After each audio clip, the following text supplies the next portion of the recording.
The rain felt like needles against Logan Mitchell's skin as he stood on the sidewalk, watching security guards carry boxes of his personal belongings out of the building that had been his second home for 12 years. His building. His company. His life's work. Everything he had built was being stripped away, piece by piece, in front of dozens of cameras and reporters shouting questions he couldn't answer. Mr. Mitchell, did you steal from your investors? Logan, where's the missing $20 million? Is it true you've been living a double life? He wanted to scream that it was all lies, that Vincent Torres, his business partner and supposed best friend, had orchestrated everything. But his lawyer had warned him, say nothing until the investigation is complete. So Logan stood there, soaked to the bone, watching his reputation dissolve like sugar in water. The security guard he'd personally hired 3 years ago wouldn't meet his eyes as he handed over a cardboard box. Inside were the few personal items from his office: a photo of his parents who'd passed away 5 years ago, his college diploma, a coffee mug that said "World's Best Boss," that his assistant had given him as a joke. Everything else had been seized as evidence. His phone buzzed constantly with messages, but when he looked, they weren't offers of support. They were cancellations. The charity gala where he was supposed to be honored? Cancelled. His membership at the country club? Revoked. Dinner plans with people he'd called friends for years? Radio silence, followed by blocked numbers. Logan's hands shook as he tried to hail a taxi, but 3 passed without stopping. Word traveled fast in this city. Even cab drivers didn't want to be associated with him. His penthouse apartment was already locked down by court order, his cars impounded, his bank accounts frozen pending investigation. He had exactly $47 in his wallet and nowhere to go. The rain came down harder, mixing with tears he didn't realize he was crying. At 42 years old, Logan Mitchell had nothing. Worse than nothing. He had a reputation as a thief, a liar, a man who'd stolen from the people who trusted him. None of it was true, but truth didn't matter when the evidence had been so carefully fabricated. His legs gave out somewhere between 5th and 6th Avenue. One moment he was walking, the next he was on his knees on the wet concrete, the cardboard box spilling its contents across the sidewalk. The coffee mug shattered. He watched the pieces scatter and thought that was exactly what his life looked like now. Broken, scattered, impossible to put back together. "Mommy, that man is sad." The voice was small, young, concerned. Logan looked up through the rain to see a little girl, maybe 5 years old, holding a woman's hand. The child wore a bright red raincoat with a hood, and she was staring at him with the kind of unfiltered compassion that only children possess. "Sienna, baby, we need to keep walking," the woman said softly. She was young, late 20s maybe, with kind eyes and an expression that held both caution and sympathy. "But he's crying, Mommy. He needs help." Logan tried to stand, to wave them off, to preserve whatever dignity he had left. But his body wouldn't cooperate. The stress, the betrayal, the complete destruction of everything he'd known had finally caught up with him. His vision blurred, his chest tightened, and he heard the woman gasp as he collapsed forward. "Sir? Sir, can you hear me?" The woman's voice was close now, urgent but calm. He felt small hands on his arm and realized the little girl had knelt beside him in the rain. "Don't worry, mister. My mommy helps people. She's really good at it." Logan wanted to tell them to leave, to protect themselves from being associated with him, but he couldn't form words. The woman was checking his pulse, asking him questions he couldn't process. He heard her on the phone, calling someone, and then other voices, more hands helping him up. The next hours passed in a blur. He was vaguely aware of being in a small apartment, lying on a couch that had seen better days. A damp towel was pressed to his forehead. The little girl, Sienna, sat cross-legged on the floor nearby, watching him with serious eyes. "You fainted," the woman explained when Logan's vision finally cleared. "I'm Rachel. Rachel Williams. This is my daughter, Sienna. You were on the sidewalk in the rain and you collapsed." Logan tried to sit up, but Rachel gently pushed him back down. "Not yet. You need to rest. When's the last time you ate?" He couldn't remember. Yesterday? The day before? Time had lost meaning when his world fell apart. "I thought so." Rachel disappeared into what Logan assumed was the kitchen. He could hear her moving around, the sound of a microwave beeping. The apartment was tiny, maybe a quarter the size of his walk-in closet had been. But it was clean, warm, and filled with evidence of a child's presence. Colorful drawings on the refrigerator, toys organized in bins, a bookshelf overflowing with picture books. "Are you a prince?" Sienna asked suddenly, tilting her head. "You look like a prince. But princes don't usually cry." "Sienna," Rachel called from the kitchen, her tone gentle but warning. "It's okay, Logan managed, his voice rough. I'm not a prince. I'm just someone who made a lot of mistakes. Everybody makes mistakes, Sienna said matter-of-factly. Mommy says that's how we learn to be better. Rachel returned with a bowl of soup and crackers. Logan's instinct was to refuse, to leave, to not burden these strangers with his problems. But Sienna was looking at him with such hope, and Rachel was holding out the bowl with such simple kindness, that he found himself accepting it with shaking hands. Thank you, he whispered, and meant it more than he'd meant anything in years. Eat, Rachel said, settling into a worn armchair across from the couch. Then we'll figure out what comes next. Logan took a sip of the soup. It was canned, simple, nothing like the five-star meals he was accustomed to. But at that moment, it tasted like salvation.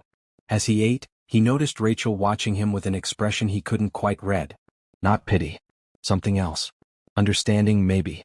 I saw you on the news, she said quietly, glancing at Sienna, who had moved to the small dining table to color. I don't know if what they're saying is true or not. But I know what it's like to have nowhere to go. I know what it's like when everyone turns their back on you. Logan set down the bowl, his appetite gone despite his hunger. You shouldn't have helped me. It could cause you problems. The media, The media doesn't know you're here, Rachel interrupted. And even if they did, I don't care. My daughter saw someone who needed help and she was right. That's all that matters. But why? Logan's voice cracked. You don't know me. For all you know, everything they're saying is true. I could be dangerous. I could be. Are you? Rachel asked simply. No. Then that's enough. Logan stared at this woman who had less than nothing, who lived in a tiny apartment with her daughter, who worked 2 jobs if the multiple uniforms hanging by the door were any indication, and who had just taken in a complete stranger accused of stealing millions. It made no sense. In his world, people only helped when there was something to gain. But Rachel was offering help with no expectation of return, and Logan didn't know how to process that. You can stay here tonight, Rachel continued. The couch pulls out. It's not much, but it's dry and warm. Tomorrow we'll figure something out. But right now you need to rest. I can't. Logan started, but Sienna interrupted, climbing up onto the couch beside him. You have to stay, she said seriously. You're still sad. Mommy says nobody should be alone when they're sad. Logan looked at this child, this beautiful little girl with bright eyes and a heart too big for her small body, and something inside him broke and mended at the same time. He nodded slowly, unable to speak around the lump in his throat. Have you ever lost everything in a single moment? Have you ever felt so alone that a stranger's kindness seemed impossible to believe? If this story touches your heart, please subscribe and share your thoughts in the comments. Your support means everything, and I'd love to hear about times when unexpected kindness changed your life. Rachel stood and pulled out clean towels from a closet that seemed to hold everything the small apartment couldn't fit elsewhere. The bathroom is down the hall. There's soap and shampoo. I think I might have some clothes that could fit you. They were my ex-husband's, but he won't be needing them. There was a story there, Logan realized. Pain behind those words. But Rachel didn't elaborate and he didn't ask. He accepted the towels and the offer of dry clothes with gratitude that felt foreign on his tongue. When had he last truly thanked someone? When had he last accepted help without calculating what he owed in return? The hot shower felt like a baptism, washing away the rain and the tears and some of the despair that had consumed him. Logan stood under the spray until the water ran cold, trying to process the impossible turn his life had taken. This morning he'd been fighting to save his company. Tonight he was showering in a stranger's apartment, preparing to sleep on a stranger's couch, dependent on the kindness of a woman and child who had every reason to turn him away. When he emerged, wearing clothes that were slightly too small but clean and dry, he found Rachel setting up the pull-out couch with sheets and a pillow. Sienna was in pajamas now, clutching a worn stuffed rabbit. Mr. Logan? Sienna held out a small blanket, pink with white stars. This is my special blanket. Mommy says it helps when you're scared. You can borrow it tonight. Logan knelt down to Sienna's level, taking the blanket with careful hands. Thank you, Sienna. That's very kind of you. But won't you need it? I have Mr. Hops. She held up the rabbit. He keeps me safe. The blanket can keep you safe tonight. Logan felt tears threatening again and blinked them back. I'll take very good care of it. I promise. Rachel smiled, resting a hand on her daughter's shoulder. Come on, baby. Let's let Mr. Logan rest. Say good night. Good night, Mr. Logan. Tomorrow will be better. Mommy always says tomorrow brings new chances. Good night, Sienna. Thank you. For everything. After they disappeared into the single bedroom, Logan lay on the pull-out couch, Sienna's blanket spread across his chest. The apartment was quiet except for the sound of rain against the windows and the distant hum of traffic. He stared at the ceiling, processing the strangest day of his life. He'd lost everything. His company, his reputation, his freedom, his supposed friends. Vincent had made sure of that, stealing not just money but Logan's entire identity. The evidence was fabricated, but it was convincing. Even Logan's own lawyers seemed to doubt him. But in losing everything, he'd found something he'd forgotten existed. Genuine human kindness. Rachel and Sienna had nothing to gain from helping him. In fact, they had everything to lose. If anyone found out they were harboring the man accused of one of the biggest corporate frauds in the city's history, their lives could become complicated and difficult.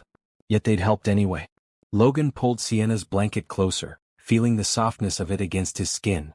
A little girl's favorite blanket, offered to a grown man she'd never met because she saw he was hurting. When was the last time someone had shown him kindness with no strings attached? When was the last time he deserved it? The answer to both questions was, never. His entire adult life had been about transactions, about what he could get from people and what they could get from him. Networking events and power lunches and strategic partnerships. Everything had a price. Everyone wanted something. Except Rachel and Sienna. They just wanted to help. Logan closed his eyes, exhaustion finally overtaking him. His last thought before sleep claimed him was that maybe, just maybe, losing everything was the only way he could learn what actually mattered. And what mattered was currently sleeping in the next room. A woman with 2 jobs and a smile that held hope despite hardship, and a little girl who believed tomorrow would be better. He had no idea how he would repay their kindness.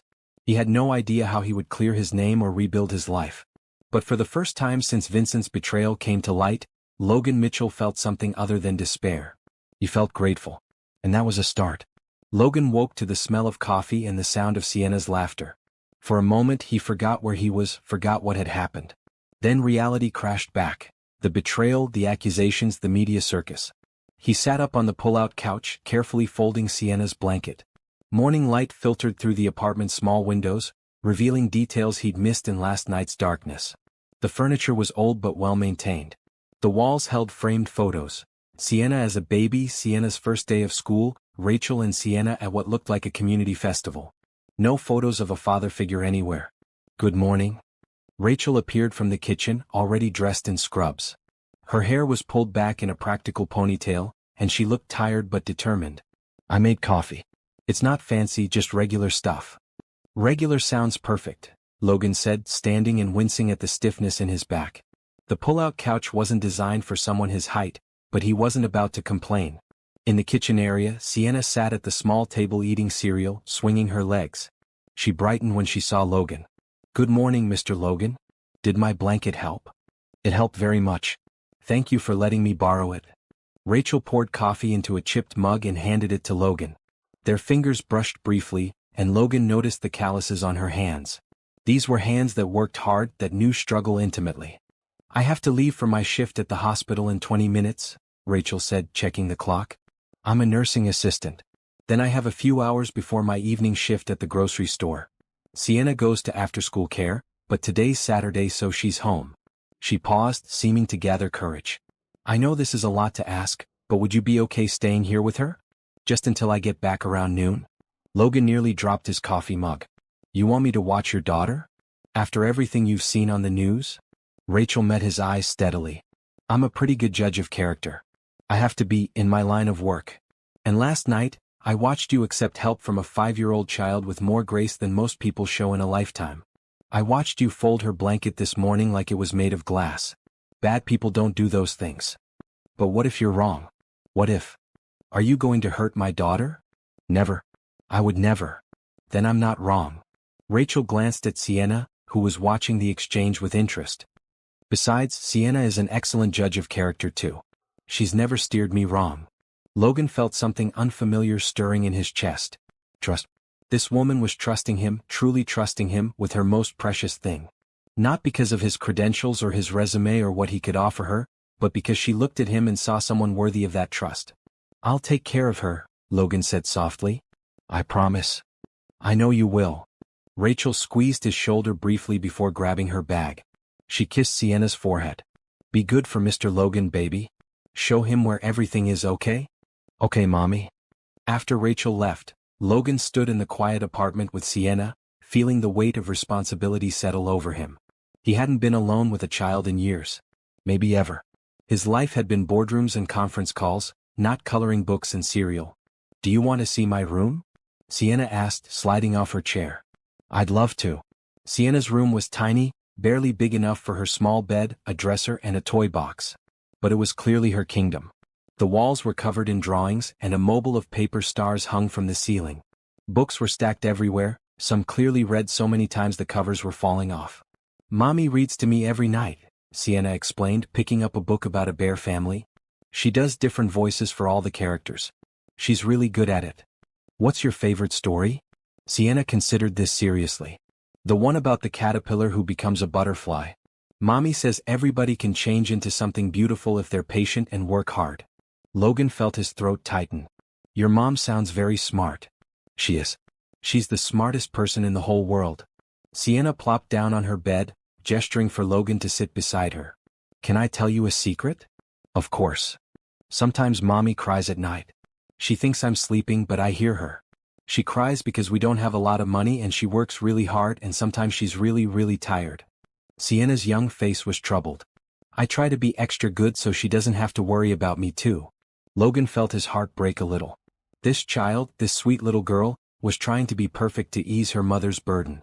He knew that feeling, had carried it himself as a kid when his own parents struggled. "You know what?" Logan said gently. "I bet your mom doesn't want you to worry about being extra good. I bet she just wants you to be yourself because yourself is pretty wonderful." Sienna smiled, but it was a grown-up smile, tinged with worry too deep for her years. "Do you have kids, Mr. Logan?" "No. I don't." "Do you have a family?" Logan thought about the question. His parents were gone. He had no siblings. The people he'd called friends had vanished the moment trouble appeared. "Not really. Not anymore." "That's sad." Sienna reached out and patted his hand, a gesture so tender it nearly undid him. "But now you have us. Mommy says family isn't always about blood. It's about who shows up when you need them." For the second time in 12 hours, Logan found himself crying. But these tears were different. They weren't tears of despair or defeat. They were tears of gratitude, of wonder at the simple wisdom of a 5-year-old child who had just claimed him as family. "Thank you, Sienna," he managed. "That means more than you know." They spent the morning reading books, with Logan doing his best to create different voices for characters. Sienna giggled at his attempts, offering helpful suggestions like, "The bear should sound more grumbly," and "The rabbit needs to be higher." Logan found himself relaxing, laughing, forgetting for brief moments the disaster his life had become. Around 11, Sienna asked if they could make lunch for when her mom got home. Logan hesitated, realizing he had no idea what was available or what Rachel would be comfortable with him using. But Sienna assured him it was okay, that her mom always said they should share what they had. The refrigerator held basics: eggs, cheese, some vegetables, bread. The pantry wasn't much fuller. Logan's practiced eye calculated that Rachel was making every dollar stretch as far as it would go. She was probably skipping meals to make sure Sienna ate enough. "Can you make grilled cheese?" Sienna asked hopefully. "I can try." Logan hadn't cooked in years. His penthouse had a state-of-the-art kitchen he'd barely used, usually opting for takeout or restaurant meals. But he found the simple act of buttering bread and heating a pan to be oddly soothing. Sienna pulled a chair up to the counter to watch, offering a running commentary on proper grilled cheese technique. "Not too much butter or it gets soggy. But not too little or it doesn't get crispy. And you have to flip it at just the right time. Mommy's really good at knowing when to flip." Logan flipped too early on the first sandwich, then too late on the second. The third one came out perfect, golden and crispy. Sienna clapped her hands. "You did it. See. You just needed practice." They made 6 sandwiches total, and Logan was arranging them on plates when he heard keys in the door. Rachel walked in looking exhausted. Her scrubs had various stains, and there were dark circles under her eyes. But when she saw the table set with lunch, with Sienna beaming and Logan standing awkwardly by the stove, her face transformed with a smile that made her beautiful. "You made lunch?" "Mr. Logan made grilled cheese," Sienna announced proudly. "He's not as good as you yet, but he's learning. They smell wonderful." Rachel dropped her bag and sank into a chair. "I wasn't expecting this." "It's the least I could do," Logan said, joining them at the table. "After everything you've done for me." They ate together and Logan watched the dynamic between mother and daughter. Rachel asked about Sienna's morning, really listening to the answer. Sienna told elaborate stories about the books they'd read, making Logan far more heroic in his voice acting than he'd actually been. Rachel laughed, and the sound was like music in the small apartment. "Thank you," Rachel said to Logan after Sienna went to her room for quiet time. "For watching her. For making lunch. For—" She trailed off, looking down at her hands. "I know people see us, see this apartment, see how little we have, and they feel sorry for us. But we're happy. Sienna and me, we're a team. We're doing okay." "I don't feel sorry for you," Logan said honestly. "I'm amazed by you. You're raising an incredible daughter while working 2 jobs. You took in a stranger who could have been dangerous. You share what little you have without hesitation. That's not pitiable. That's heroic." Rachel blinked rapidly, and Logan realized she was fighting tears. "I'm not a hero. I'm just trying to survive." "No," Logan said firmly. "You're not just surviving. You're thriving. Sienna is happy, loved, and kind. That doesn't happen by accident. That happens because of you." Rachel wiped her eyes with the back of her hand. "My ex-husband, he left when Sienna was 2. Said he didn't sign up for the responsibility, that he was too young to be tied down. He cleaned out our joint account and disappeared. I had nothing. I was living in a women's shelter with a toddler, working minimum wage, trying to finish my nursing degree 1 class at a time. How did I get here?" Rachel gestured around the small apartment. "Government assistance for a while. Student loans I'm still paying off. Help from strangers who saw a woman with a baby and decided to be kind. And luck. So much luck. A landlord who gave me a chance despite my credit. A boss who let me bring Sienna to work when I couldn't afford childcare. People who believed in me when I couldn't believe in myself." Logan listened, understanding dawning. This was why Rachel had helped him. Because she knew what it was like to be helpless, to need mercy, to depend on the kindness of strangers. She was paying forward what had been given to her. "That's why you took me in," he said softly. "Partly." Rachel met his eyes. "But also because I meant what I said. I'm a good judge of character. And you're a good man who's had bad things happen to him. I know the difference." "How can you be so sure?" "Because bad men don't cry over a child's blanket. Bad men don't make grilled cheese with patience when they've lost everything. Bad men don't ask permission to exist in a space that's been offered to them." Rachel reached across the table, covering his hand with hers. "I don't know what happened with your company. I don't know if you'll clear your name. But I know you're not what they say you are." Logan turned his hand over, grasping hers like a lifeline. "I didn't steal that money. My partner, Vincent, he set me up. He's been siphoning funds for years and covering his tracks by blaming me. He fabricated documents, created fake transactions in my name. By the time I figured out what was happening, it was too late. He'd already gone to the authorities with his version of events." "Can you prove it?" "I don't know. My lawyers say it's complicated. The evidence against me is thorough. Vincent spent years building his false narrative. And I played right into it by trusting him, by not watching closely enough. I was too focused on growing the company to see what was happening under my nose." Rachel squeezed his hand. "Then we prove it. We figure it out. You think I'm going to let you face this alone? After you watched my daughter and made her lunch?" Rachel's smile was gentle but determined. "Besides, Sienna already declared you family. And family helps each other." Logan felt overwhelmed by the simple generosity of this woman. She had every reason to protect herself and her daughter, to keep him at arm's length. Instead, she was offering partnership, support, belief. "I don't have anything," Logan said, his voice rough with emotion. "I can't pay you back. I can't help with rent or bills. I'm literally living on your charity. So you'll help in other ways. You can watch Sienna when I'm working, which saves me childcare costs. You can cook, clean, fix things around the apartment. You're not useless just because you don't have money, Logan. You have skills, intelligence, time. Those things have value too." Logan realized she was right.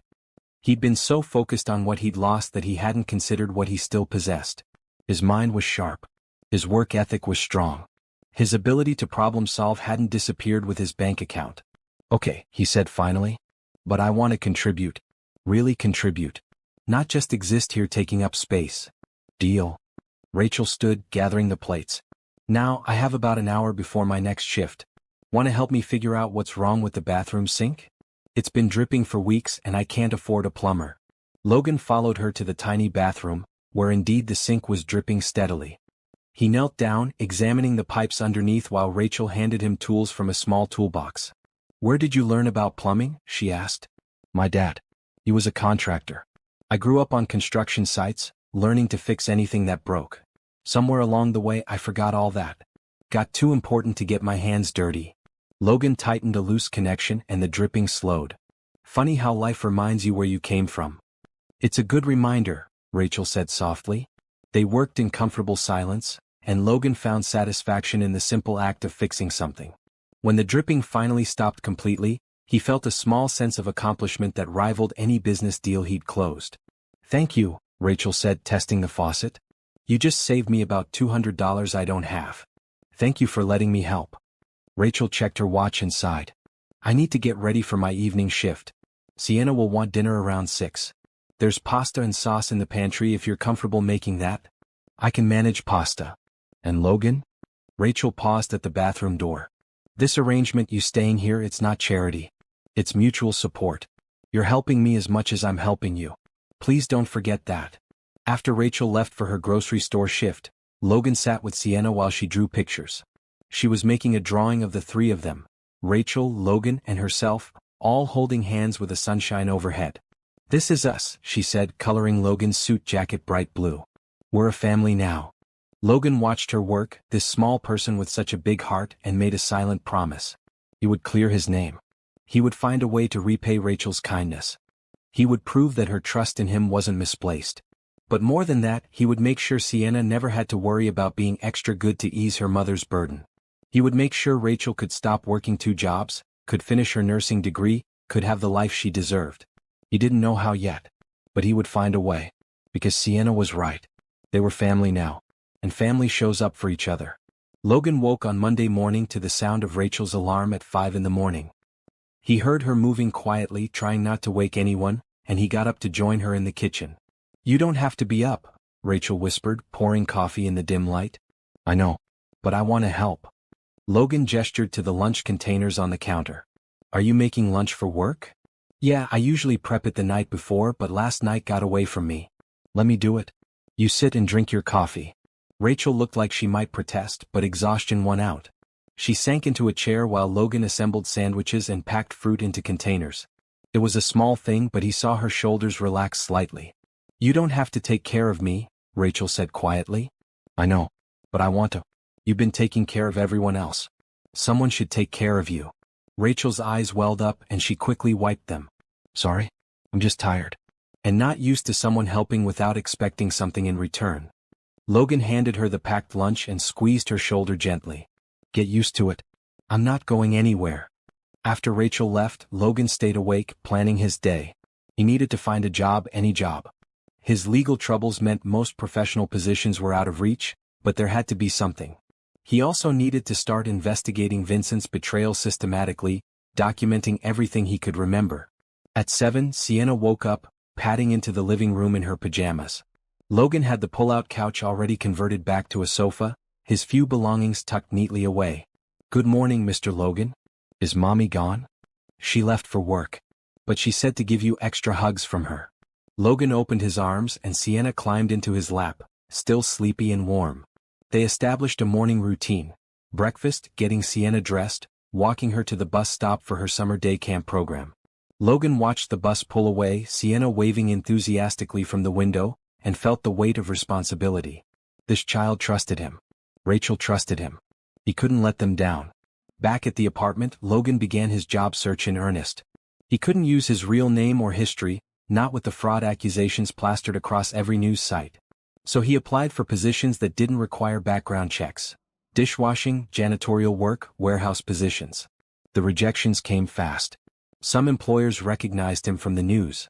Others saw his expensive clothes and assumed he was slumming it, that he wouldn't stick around. By noon, Logan had applied to 37 jobs and received 0 positive responses. He was composing yet another application when his phone rang. Unknown number. His lawyer. Logan, I need you to come to the office. We have developments. What kind of developments? The kind we need to discuss in person. Can you be here in an hour? Logan looked around the small apartment, thought about his empty wallet and frozen accounts. I don't have money for subway fare. There was a pause. His lawyer, Martin Chen, sighed. I'll send a car. Be ready in 20 minutes. The black sedan that arrived felt like a ghost from Logan's previous life.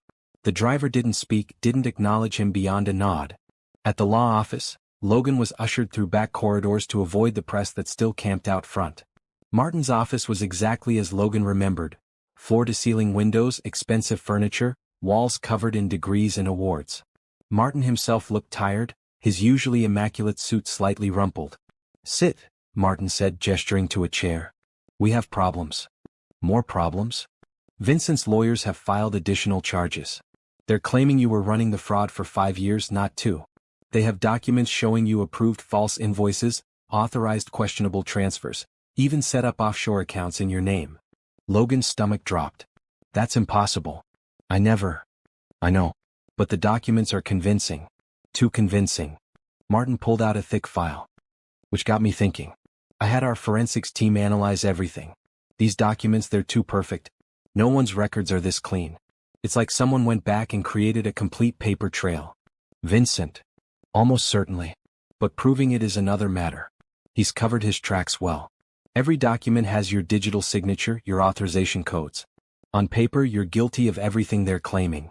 Logan dropped his head into his hands. "So what do? We fight. But Logan, I need to be honest with you. This is going to be a long, expensive battle. Your assets are frozen, but legal fees keep accumulating. At some point, we'll need to discuss payment arrangements." "I don't have any money. I'm living on a stranger's couch, Martin. I have nothing." Martin was quiet for a moment.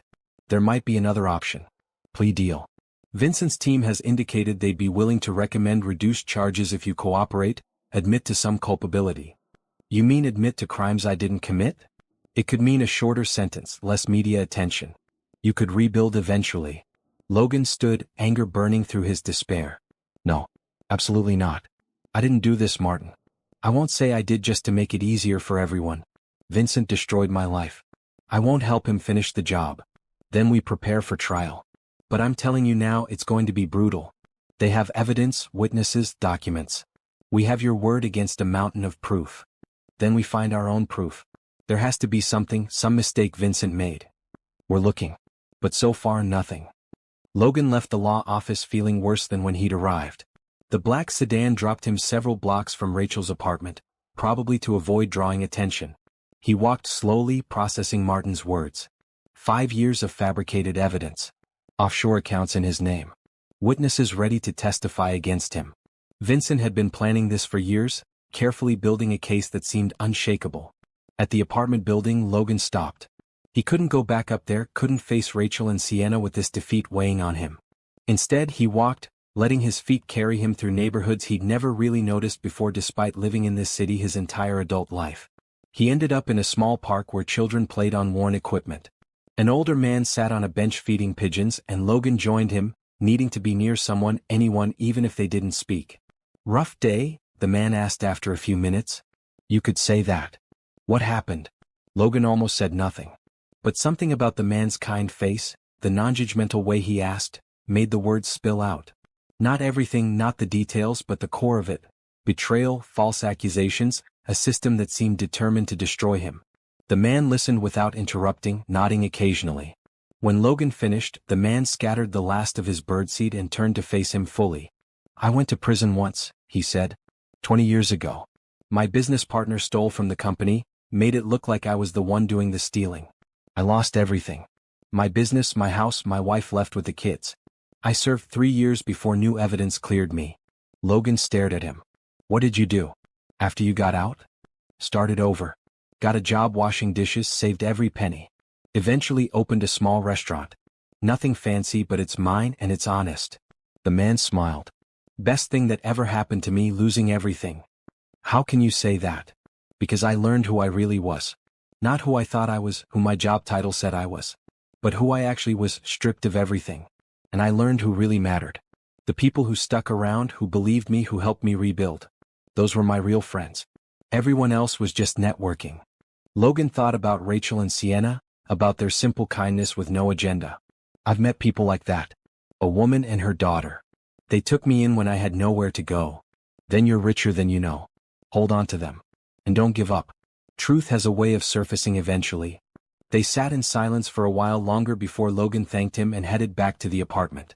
It was late afternoon, and he needed to pick up Sienna from her bus stop. Sienna bounded off the bus full of stories about her day. They walked hand in hand back to the apartment, and Logan felt some of his darkness lift. This child didn't care about his bank account or his legal troubles. She cared that he was there, that he listened to her stories, that he made her feel important. "Mr. Logan, can we bake cookies for Mommy?" Sienna asked as they climbed the stairs. "She loves cookies, but we don't usually have money for extra stuff." Logan checked the pantry. There was flour, sugar, butter, eggs. Basic ingredients for basic cookies. "Let's see what we can do." They spent the next hour making simple sugar cookies. Sienna helped measure and stir, her tongue sticking out in concentration. The apartment filled with the smell of vanilla and warmth. Logan found himself smiling, really smiling for the first time since his world fell apart. When Rachel came home from her first shift, exhausted and smelling faintly of antiseptic, she stopped in the doorway at the sight of cookies cooling on the counter. "You made cookies?" "Sienna's idea. She wanted to do something nice for you." Rachel picked up her daughter, holding her close.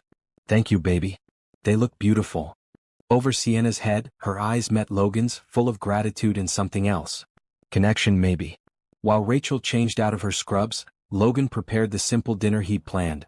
Pasta with vegetables and the last of some chicken he'd found in the freezer. Nothing fancy but filling and warm. "You don't have to do all this," Rachel said when she emerged, watching him set the table. "I want to." "You work all day taking care of other people. Someone should take care of you when you get home." They ate together, Sienna chattering about her day at camp, Rachel asking questions and laughing at the stories. Logan mostly listened, content to observe this family dynamic he was being allowed to be part of. After dinner, after Sienna was in bed, Rachel and Logan sat together on the couch, each with a cookie and tea. "I had a meeting with my lawyer today," Logan said quietly. "It's not looking good. Vincent has built a case that seems impossible to beat. Documents, witnesses, evidence going back years. But you didn't do it." "No. But proving that is another matter." Rachel was quiet for a moment, dunking her cookie in her tea. "When I was trying to leave my ex-husband, everyone said I couldn't do it. I had no money, no degree, a baby. They said I should stay, that at least I had a roof over my head. That things could be worse. Why didn't you listen? Because staying meant teaching Sienna that it's okay to be treated badly. That survival is more important than dignity. I couldn't do that to her." Rachel looked at Logan. "So I left with nothing. And people helped me little by little. A caseworker who found me a spot in a shelter. A church that gave me clothes for job interviews. A professor who let me bring Sienna to evening classes. None of them thought I could do it. But they helped anyway. And you made it." "I made it. Not because I was strong or smart or lucky. But because I refused to give up, and because people showed me kindness when I needed it most." She put her hand on his arm. "You're going to make it too, Logan? I know you are." Logan wanted to believe her. But the weight of Vincent's betrayal, the mountain of false evidence, the system arrayed against him felt crushing. "What if I don't?" he asked quietly. "What if I go to prison for crimes I didn't commit? What happens then?" "Then you survive prison and you come out and you rebuild. Again. Because that's what people do. We survive. We adapt. We keep going." Rachel squeezed his arm. "But I don't think it's going to come to that. I think the truth will come out. It usually does. You have a lot of faith in justice." "No. I have faith in you. There's a difference." Logan felt tears threatening again. This woman, who barely knew him, who had every reason to be cynical and jaded, had faith in him. It was humbling and empowering at the same time. "Thank you," he whispered. "For everything. For believing in me. For letting me be here. For being human?" Rachel smiled gently. "That's not something you need to thank someone for. It's just what we should do for each other." They sat in comfortable silence, eating cookies and drinking tea, and Logan realized that despite everything he'd lost, despite the uncertain future, he had something he'd never had before. A real home. Not a penthouse with a view. Not a status symbol or an investment property. A real home with people who cared about him, who wanted him there, who made him feel like he mattered. And that was worth more than any fortune. 2 weeks passed in a pattern of small routines and small victories. Logan woke early with Rachel, making her lunch and coffee, seeing her off to her hospital shift. He got Sienna ready for day camp, walked her to the bus stop, then spent his days applying for jobs and investigating his case. The job rejections continued. 40 applications. 60. 80. Logan kept a spreadsheet tracking where he applied, when, and what the response was. Most companies never responded at all. Others recognized his name and shut doors immediately. But on a humid Thursday morning his phone rang. Unknown number. Is this Logan Mitchell? Yes. This is Frank Rodriguez, manager at the corner diner on Maple Street. I see you applied for our dishwashing position. Can you start Monday? Logan's heart leaped. Yes, absolutely. What time? 5 to 1, 6 days a week. Pay is minimum wage, tips are pooled among staff. You'll work under Jerome in the kitchen. He's tough but fair. I'll be there. Thank you, Mr. Rodriguez. Thank you so much. After hanging up, Logan sat in stunned silence. A dishwashing job. Minimum wage. 6 days a week in a hot kitchen. It was the kind of job he would have looked down on 3 weeks ago, would have considered beneath him. Now it felt like winning the lottery. He couldn't wait to tell Rachel and Sienna. He spent the afternoon cleaning the apartment thoroughly, fixing a loose cabinet door, preparing a special dinner with the limited ingredients available. When Sienna got home he picked her up and spun her around. Guess what? What happened? I got a job. A real job. Sienna squealed with delight. That's so good, Mr. Logan. We should celebrate. Can we make a cake? They didn't have cake ingredients, but they made cinnamon toast and called it celebration bread. When Rachel came home, they had a little party in the small kitchen, dancing to music playing from Rachel's phone. I'm so proud of you, Rachel said, and Logan felt warmth spread through his chest. When was the last time someone said they were proud of him? When was the last time he'd earned that pride through honest effort rather than corporate maneuvering? It's just washing dishes, he said, embarrassed by how much her words affected him. It's not just anything. It's a start. It's you moving forward. Rachel hugged him, and Logan allowed himself to lean into the embrace, to accept the comfort and support she offered. Monday morning came too early. Logan dressed in the simple clothes Rachel had found at a thrift store, a plain blue t-shirt and work pants. No designer labels. No expensive watches. Just a man ready to work. The corner diner was exactly what its name suggested. A small establishment on a corner with worn booths and a counter where regulars sat for coffee and eggs. Logan reported to the kitchen, where Jerome, a man in his 60s with arms like tree trunks, looked him over with skepticism. You're the new guy? The one from the news? Yes, sir. Can you work hard? Yes, sir. Good. Because I don't care about your past. I care about whether these dishes get clean and whether you show up on time. That's it. Understand? Understood. Jerome showed him the system. Scrape, spray, load, unload, repeat. The dishwasher was industrial and loud. The kitchen was hot, especially near the grill. The work was monotonous and physically demanding. Logan loved it. There was something honest about washing dishes. The work was straightforward. Dirty dishes went in, clean dishes came out. No office politics. No backstabbing. No one questioning his motives or his integrity. His hands got wrinkled from the water. His back ached from standing. By the time his shift ended at 1 in the afternoon, he was exhausted in a way he'd never experienced in a corporate office. But it was a good exhaustion. An honest exhaustion. Frank, the manager, stopped him on his way out. Jerome says you did good work today. Keep it up. Thank you, sir. I will. Logan walked home, stopping at a convenience store to buy a small bouquet of flowers with some of his first day's tips. They weren't fancy, but Rachel's face lit up when he presented them that evening. Logan, you didn't have to. I wanted to. You've given me so much. Let me give you something back. The flowers went into a plastic cup on the small dining table, and Sienna declared them the most beautiful flowers in the whole world. The routine continued. Wake early, help Rachel, get Sienna to camp, work at the diner, come home and help with the apartment and dinner. In the evenings, after Sienna was in bed, Logan worked on his case. He'd managed to access some old files from his phone, documents he'd saved in the cloud before his accounts were frozen. Slowly, methodically, he began building a timeline of Vincent's behavior.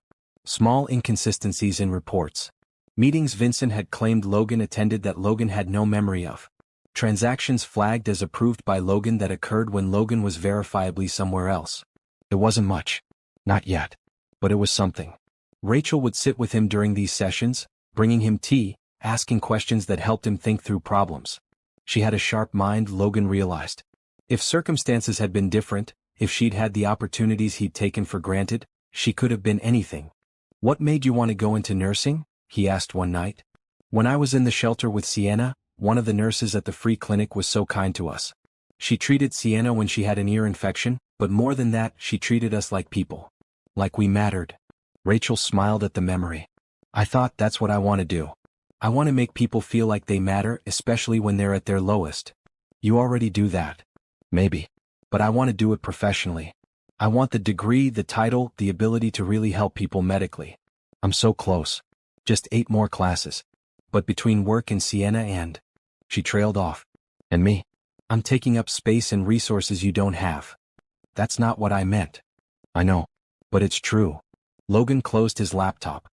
Rachel, I'm getting paid now. Not much, but something. Let me contribute to rent and food. Please. I need to feel like I'm not just a burden. Rachel looked like she might argue, but then nodded slowly. Okay. But only what you can afford. I don't want you struggling. They worked out an arrangement. Logan would contribute to groceries and utilities. It wasn't much, a fraction of what Rachel paid for rent, but it made him feel human again. Like a participant in his own life rather than a victim of circumstances. At the diner, Logan began to find a rhythm. Jerome warmed up to him, even teaching him some cooking basics when the kitchen was slow. The waitresses learned his name, saving him the best tips.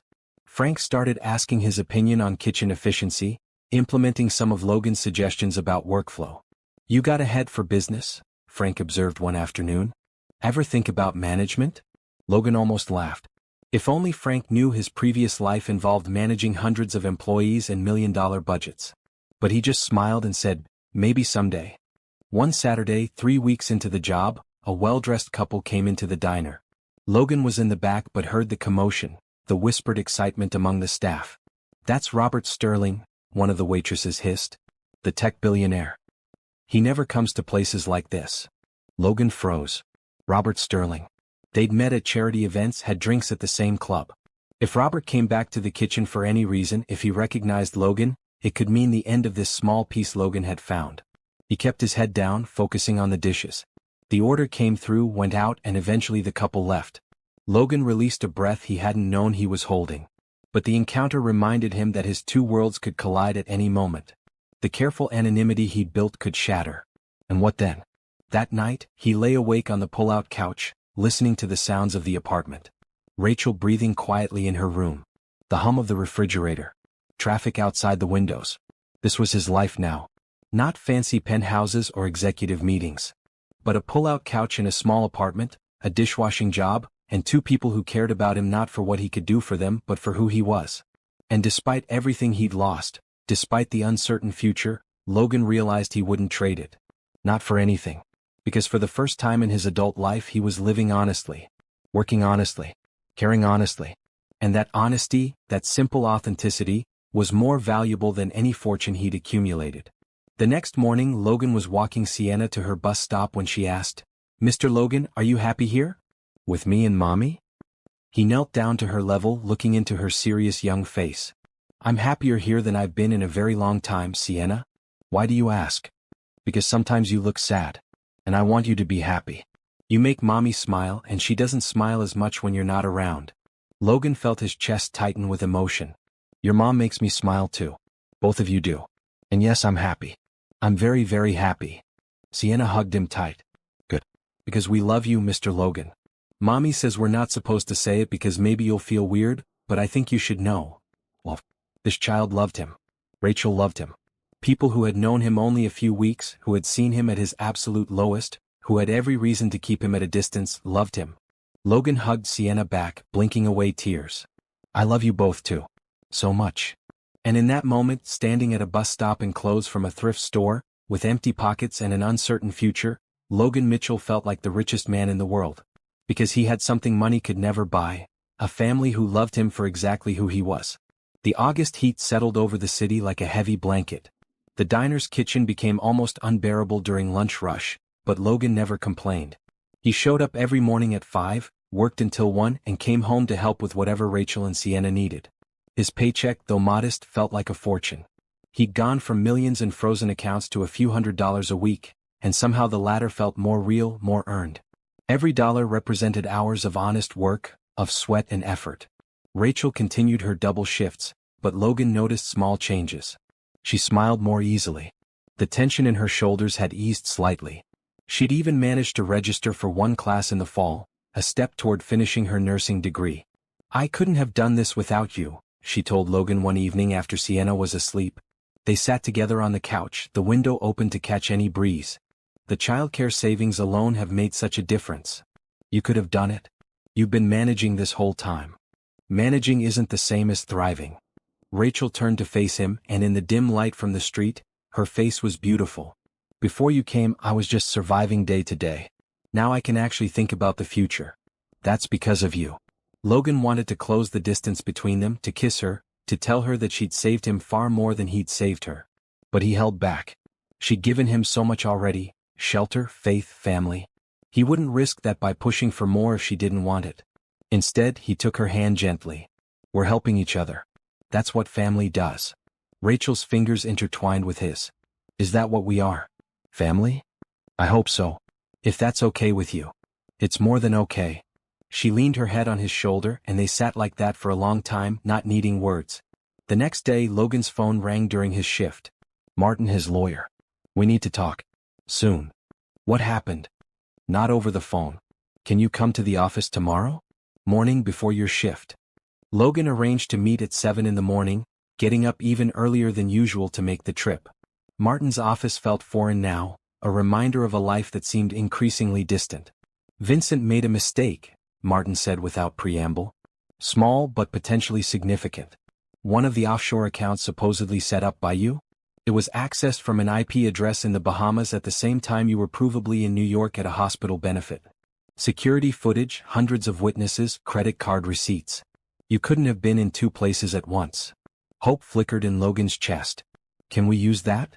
It's a start. It proves at least one of the transactions wasn't you. If we can find more inconsistencies, we might be able to create reasonable doubt. But Logan, we need resources. We need forensic accountants, computer experts, private investigators. All of that costs money we don't have. What about the settlement when this is over? Can't we work on contingency?" "Maybe. But most experts want money up front." Martin leaned back in his chair. "There is another option. The firm could take this pro bono, make it a showcase case. Corporate fraud, wrongful accusation, the little guy against the system. It's good publicity. What's the catch? You'd need to be the face of it. Interviews, press conferences, being public about your situation. Right now you're hiding, working under the radar. This would put you back in the spotlight." Logan thought about the diner, about Jerome and Frank and the quiet anonymity of washing dishes. He thought about Rachel and Sienna, about the peaceful life they'd built together. "Can I think about it?" "Of course.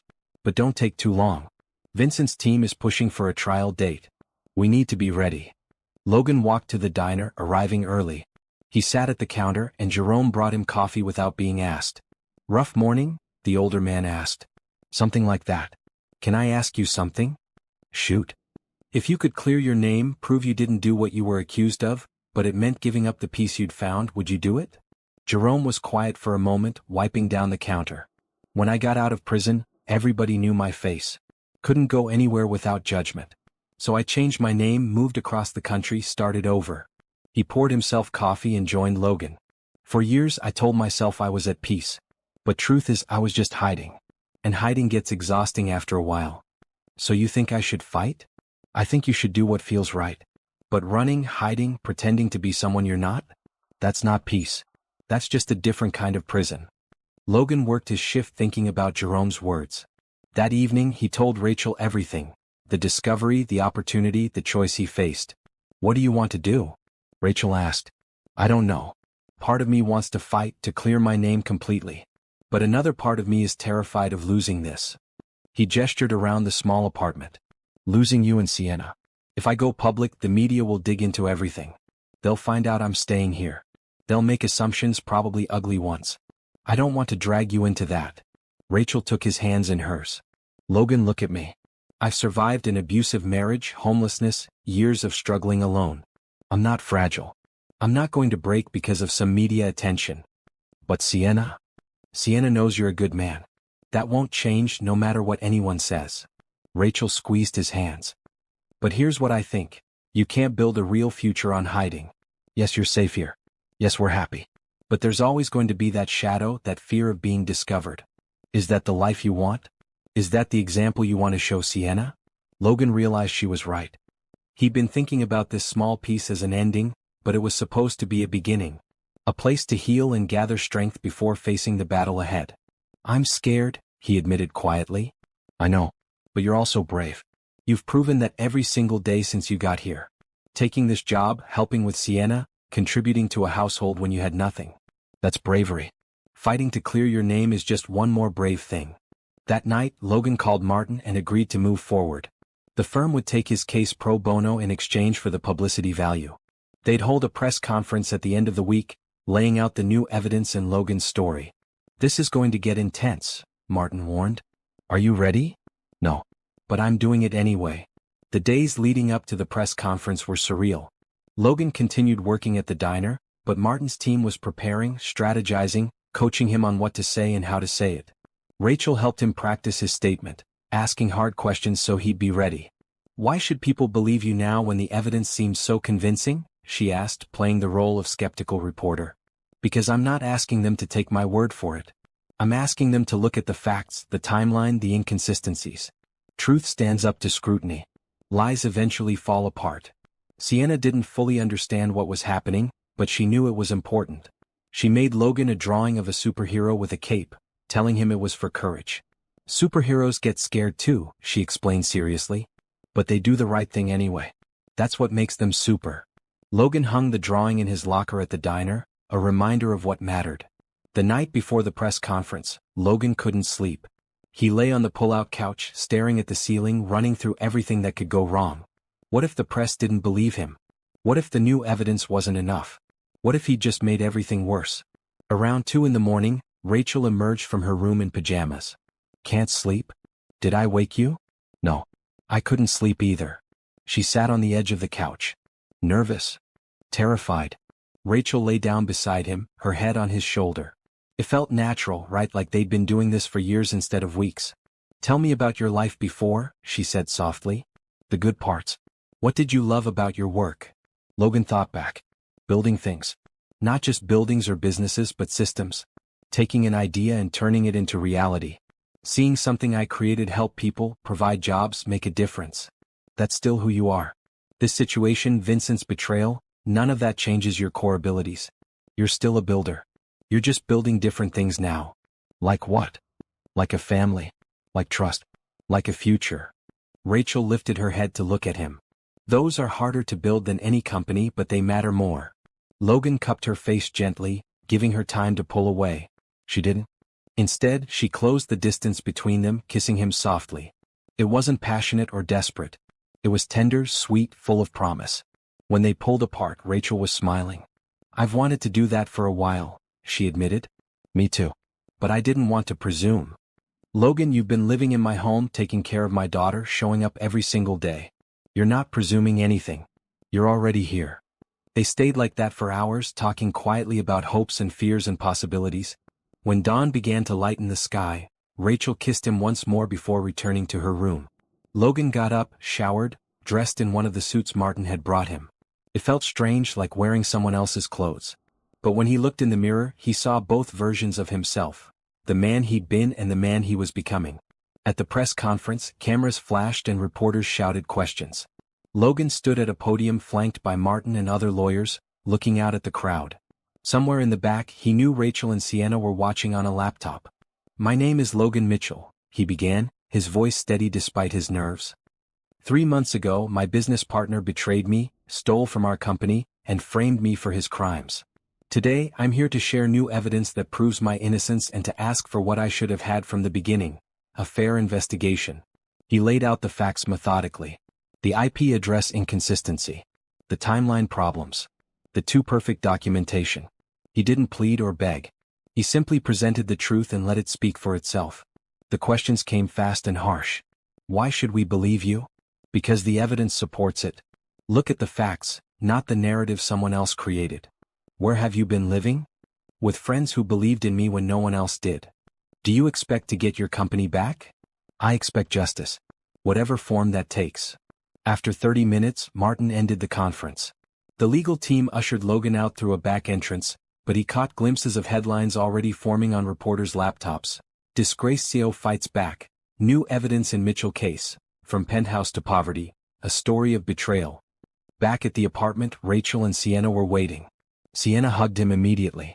"You were so brave, Mr. Logan. Just like a superhero." Logan picked her up, holding her close. "I had good teachers." That night, the three of them watched the news coverage together. Some reporters were skeptical, others intrigued. But the important thing was that people were talking, questioning, looking at the evidence rather than just accepting Vincent's version. "What happens now?" Sienna asked. "Now we wait," Logan said. "We keep living, keep working, keep being a family. And we trust that the truth will come out." Rachel took his hand, squeezing it tight. "Whatever happens, we're with you. All the way."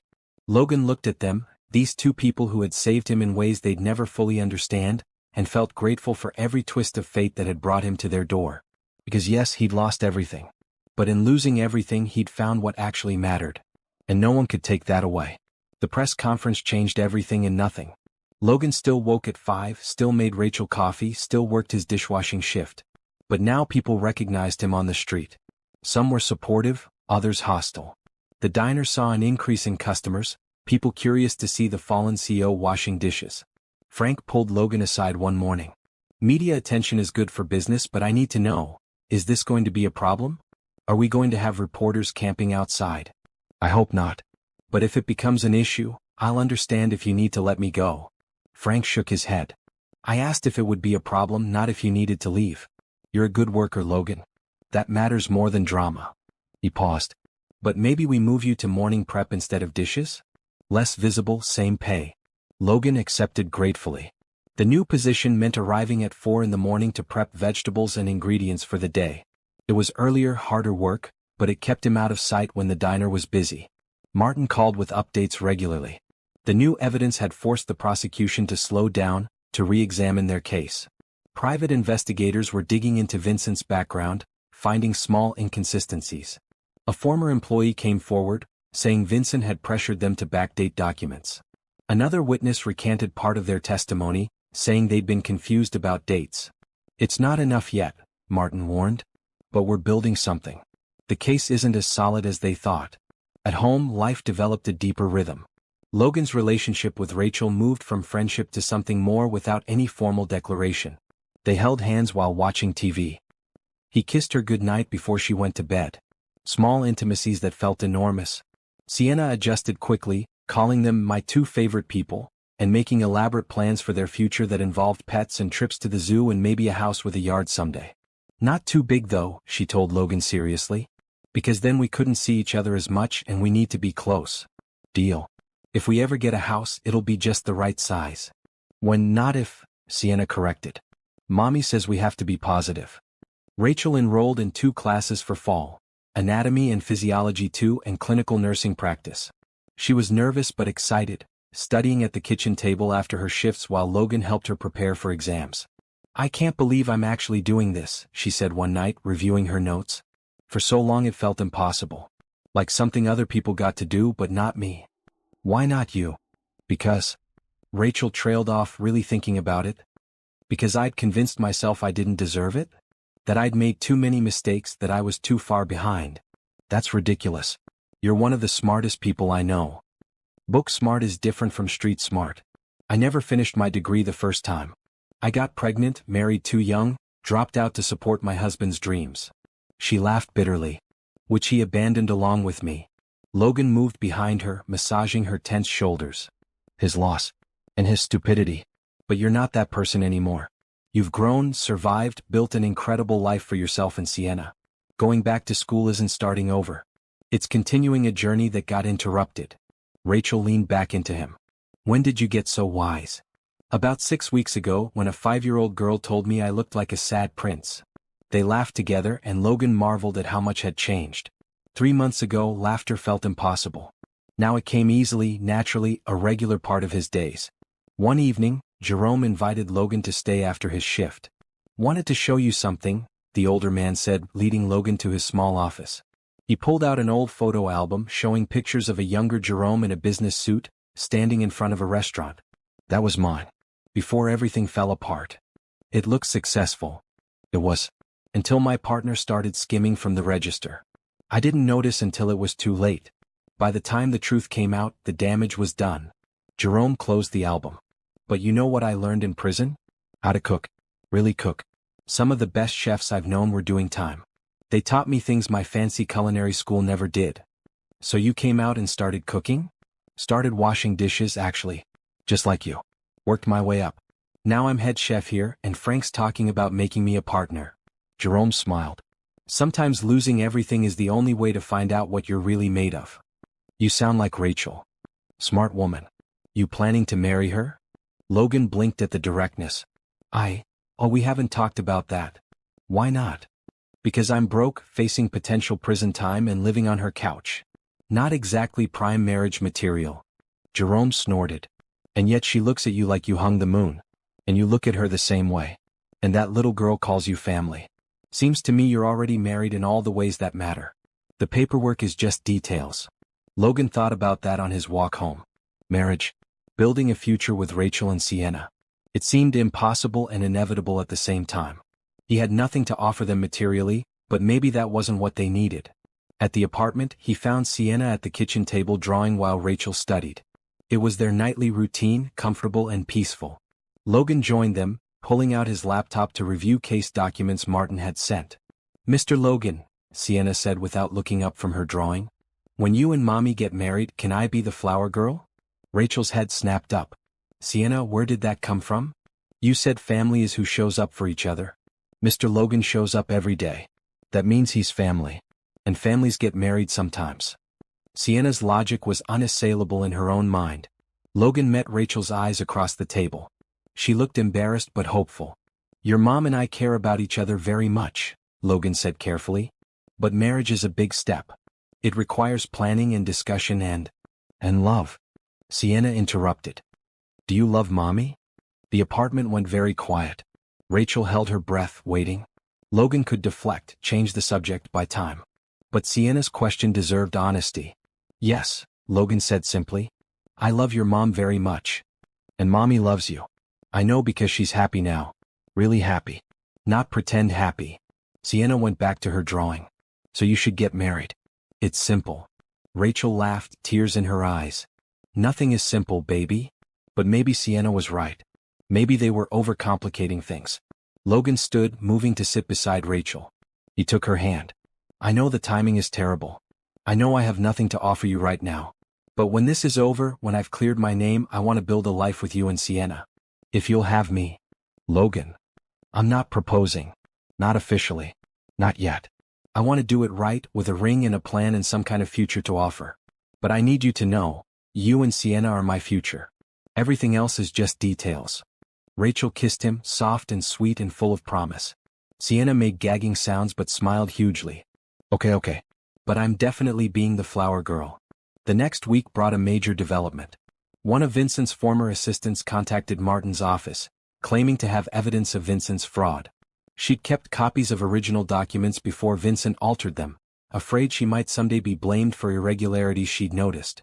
Why didn't she come forward before? Logan asked Martin on the phone. She was scared. Vincent threatened her, said if she ever talked he'd make sure she never worked again. But after your press conference, after seeing you fight back, she found courage. The documents were exactly what they needed. Original invoices before they were altered, email chains showing Vincent's instructions, bank statements revealing the real flow of money. It wasn't complete proof, but combined with the other evidence, it painted a damning picture. "We're filing a motion to dismiss the charges against you," Martin said, excitement clear in his voice. "And simultaneously we're filing charges against Vincent. Logan, we might actually win this." Logan sat in the apartment, phone still in hand, trying to process the words. Dismiss the charges. When? Words that had seemed impossible months ago. Rachel came home to find him staring at the wall. "What's wrong?" "Nothing's wrong. Everything's." He stood, pulling her into his arms. "They're filing to dismiss the charges. We have evidence. Real evidence. This might actually be over." Rachel hugged him tight, and they stood like that for a long time, just holding each other. Years of struggle, months of fear, weeks of uncertainty, all potentially coming to an end. "What happens if they dismiss the charges?" Rachel asked quietly. "Then I'm free. Clear. I can rebuild." "And us? What happens to us?" Logan pulled back to look at her. "Us doesn't change. Whether the charges are dismissed or not, whether I get my money back or not, I want to be here. With you and Sienna. That's not contingent on anything. But you'll have choices again. Opportunities. You might realize this. She gestured around the small apartment. Isn't what you want. Rachel, look at me.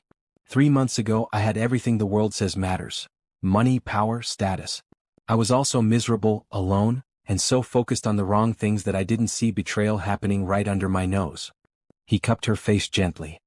You gave me something money never could. A real home. Real family. Real love. Why would I walk away from that? Because people do. They say they'll stay, then they leave when something better comes along. Logan realized they weren't just talking about him. They were talking about her ex-husband, about everyone who'd let her down, about all the ways she'd learned not to trust promises. I'm not your ex-husband. I'm not Vincent. I'm not any of the people who hurt you. He pressed his forehead to hers. I'm the guy who washes dishes and makes grilled cheese and loves your daughter like she's my own. That's who I am. That's who I choose to be. Rachel kissed him, desperate and believing, and Logan knew whatever happened next, they'd face it together. The motion to dismiss took 2 weeks to process. During that time, the media coverage shifted. Stories that had painted Logan as a criminal now questioned Vincent's role. Former business associates came forward, saying they'd always had doubts. Investors who'd publicly condemned Logan began quietly reaching out to Martin's office. On a Tuesday morning, Logan's phone rang. Martin. The charges are dismissed. All of them. You're cleared, Logan. Completely cleared. Logan dropped onto the couch, legs suddenly weak. All of them? Every single charge. The judge reviewed the new evidence and agreed there was no case. Vincent's been arrested. The FBI is investigating his finances going back a decade. You're free. Free. The word felt too big, too impossible. Logan had spent months in limbo, life on hold, future uncertain. Now suddenly he could move forward, rebuild, start over. Thank you, Martin. For believing in me. For fighting. Thank you for trusting me. Now go celebrate with your family. Logan picked up Sienna from day camp early, splurging on a taxi because he couldn't wait. She chattered about her day, unaware of the monumental news. At the apartment, Rachel was studying. Logan dropped his bag and crossed to her, picking her up and spinning her around. They dismissed the charges. I'm cleared. It's over. Rachel screamed, actually screamed with joy. Sienna joined in, not fully understanding but caught up in the excitement. They danced around the small apartment, laughing and crying and celebrating. That night, they ordered pizza, a luxury they rarely afforded. Logan told them everything, how the case had fallen apart, how Vincent was now facing the prosecution, how Logan was truly, completely free. What happens now? Sienna asked, tomato sauce on her chin. Now we figure out the future, Logan said, pulling both Rachel and Sienna close. Together. And for the first time in months, the future looked bright. Logan's vindication made headlines everywhere. CEO cleared of all charges, the fall and rise of Logan Mitchell. Justice served, Vincent Torres arrested for corporate fraud. His phone rang constantly with interview requests, job offers, and apologies from people who'd turned their backs on him. He ignored most of them. Instead, he continued his morning shift at the diner. Jerome raised an eyebrow when Logan showed up the day after the dismissal. You know you don't have to work here anymore, right? Your assets are getting unfrozen. You're about to be rich again. I know. But I gave Frank my word I'd work through the month. A man keeps his promises. Jerome smiled. Yeah, you're going to be okay. The first priority was practical. Logan needed a lawyer for the civil aspects of his case. Vincent had stolen millions and Logan wanted every penny back, not for himself but for the investors and employees who'd been hurt. Martin connected him with a firm specializing in asset recovery. The second priority was personal. He needed to have an important conversation with Rachel. They waited until Sienna was in bed, sitting together on the couch that had been Logan's bed for months. Rachel was nervous, he could tell, playing with her hands the way she did when she was worried. You're going to leave, aren't you? She said before he could speak. Now that you have choices again. Actually, I wanted to talk about you leaving. Rachel's head snapped up. What? Your nursing program. The one you've been taking one class at a time because that's all you can afford. What if you could go full-time? Finish in 1 year instead of 3? Logan, I can't afford. But I can. Or I will be able to once my assets are unfrozen. Rachel, let me do this. Let me invest in your future the way you invested in mine. That's not the same. I gave you a couch and some meals. You gave me hope when I had none. You gave me family when I had no one. You gave me a reason to keep fighting. Logan took her hands. Please. Let me help you the way you helped me. Rachel's eyes filled with tears. I don't want your money. I don't want you to feel like you owe me something. This isn't about owing. It's about investing in people I love. You have a gift for nursing. You're compassionate and smart and dedicated. The world needs more nurses like you. Let me make that possible. And what about us? What happens to us when I'm a working nurse and you're back to being a CEO? We're from different worlds, Logan. We're from the same world now. The world where people work hard and take care of each other and build something real. Logan cupped her face. I'm not going back to who I was. That person was lost, empty, chasing things that didn't matter. I'm building something new now. And I want to build it with you. Rachel kissed him, and he felt her surrender to hope, to possibility, to the future they could create together. Okay, she whispered. Okay, I'll let you help. But I'm paying you back someday. Deal. Though I should warn you, the interest rate is very high. I'm thinking approximately one dinner a week for the rest of our lives. Rachel laughed through her tears. I think I can manage that. The next morning, Logan met with his lawyers to discuss the asset recovery process. His frozen accounts were being released. The settlement from Vincent's fraud would take time, but preliminary estimates suggested Logan would recover most of what was stolen plus damages. What about the company? Logan asked. What's happening with it now? In receivership. The board is looking for new leadership. There's been some interest from competitors in acquisition. The lawyer paused. You could fight to get it back. You have grounds to reclaim your position. Logan thought about it. The company he'd built from scratch, grown into something significant. Part of him wanted to fight for it, to reclaim what was his. But another part, the part that had learned to make grilled cheese and wash dishes and read bedtime stories, wasn't sure that's what he wanted anymore. Let me think about it, he said finally. That afternoon he walked through his old neighborhood, the area where his penthouse had been. It all felt foreign now, like looking at someone else's life. The expensive shops, the luxury cars, the people in designer clothes rushing to important meetings. It had been his world for so long, but it didn't feel like home. Home was a small apartment with worn furniture and a 5-year-old's drawings on the refrigerator. His phone rang. An unknown number, but something made him answer. Logan Mitchell? Yes. My name is Sarah Chin. I'm with the nonprofit Healthcare Access Initiative. I heard about your case and about how you've been working at a diner and helping a single mother while fighting to clear your name. I have a proposition for you. Sarah explained. Her organization worked to provide healthcare access to underserved communities. They were looking for someone with business experience to help them scale their operations, to turn their good intentions into sustainable impact. I won't lie, the pay is modest compared to what you're used to. But the work matters. And I think you might be exactly who we need. Logan found himself intrigued. This was different from his previous work. This was about impact, not profit. About helping people, not just growing numbers on a spreadsheet. Can I think about it? Of course. Take your time.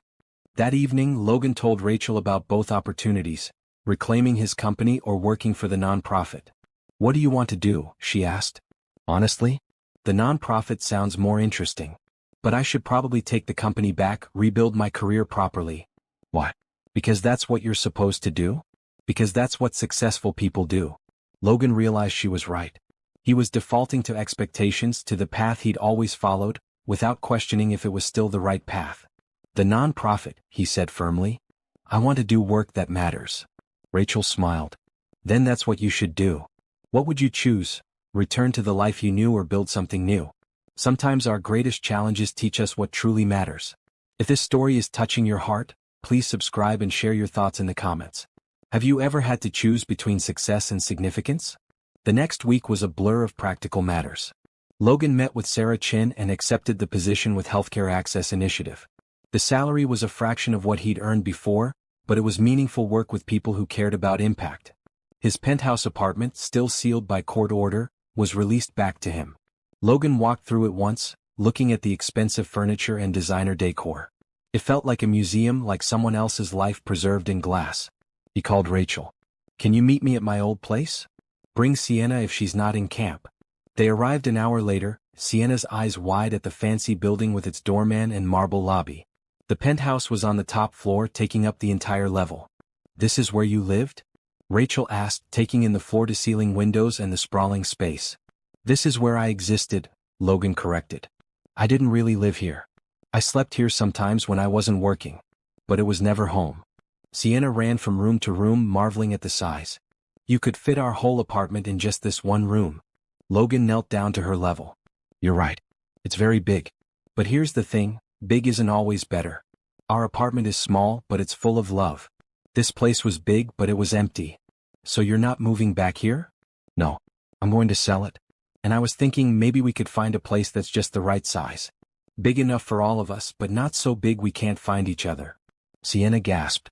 You mean we'd live together? Like a real family? If that's okay with your mom. Rachel was crying again, happy tears. More than okay. They spent the afternoon going through Logan's belongings, deciding what to keep and what to donate. Most of the expensive suits went to a charity helping men re-entering the workforce. The furniture would be sold with the apartment. Logan kept only a few meaningful items. His parents' photo, some books, the coffee mug that had shattered the day his life fell apart. Rachel had found the pieces and glued it back together, visible cracks showing where it had broken. It's not perfect anymore, she'd said when she gave it to him. But sometimes broken things are more beautiful because they survived. Over the next month, pieces fell into place. Logan started his new job, working with the Healthcare Access Initiative to build sustainable programs. Rachel began her full-time nursing program, finally able to focus on her studies without the constant stress of multiple jobs. Sienna thrived with the stability of two parents who were present and engaged. They found a house, modest in a good school district with 3 bedrooms and a small yard. Not the mansion Logan could have afforded, but perfect for their family. Sienna picked out paint colors for her room, insisting on bright red walls because red is the color of happiness. Vincent's trial proceeded quickly. The evidence was overwhelming and he was convicted on multiple counts of fraud, embezzlement and falsifying records. The sentencing wouldn't come for months, but Vincent's fall was complete and absolute. Logan felt no satisfaction in his former partner's downfall. Just sadness at the waste of it all, the lives hurt by Vincent's greed. But he also felt grateful. Because Vincent's betrayal, while painful, had led Logan to this moment. Standing in a backyard with Rachel and Sienna, planning a garden, talking about the future. I'm thinking tomatoes here, Rachel said, pointing to a sunny spot. And maybe some herbs. Sienna can help water them. I'll be the best waterer ever, Sienna declared, already imagining her responsibilities. Logan wrapped his arms around both of them, overcome with gratitude for this ordinary, extraordinary life. No power lunches or board meetings. No luxury cars or exclusive clubs. Just a family, a home, work that mattered. Is this what happiness looks like? He murmured to Rachel. She leaned back against him, watching Sienna dance around the yard. This is what love looks like. Happiness is just a side effect.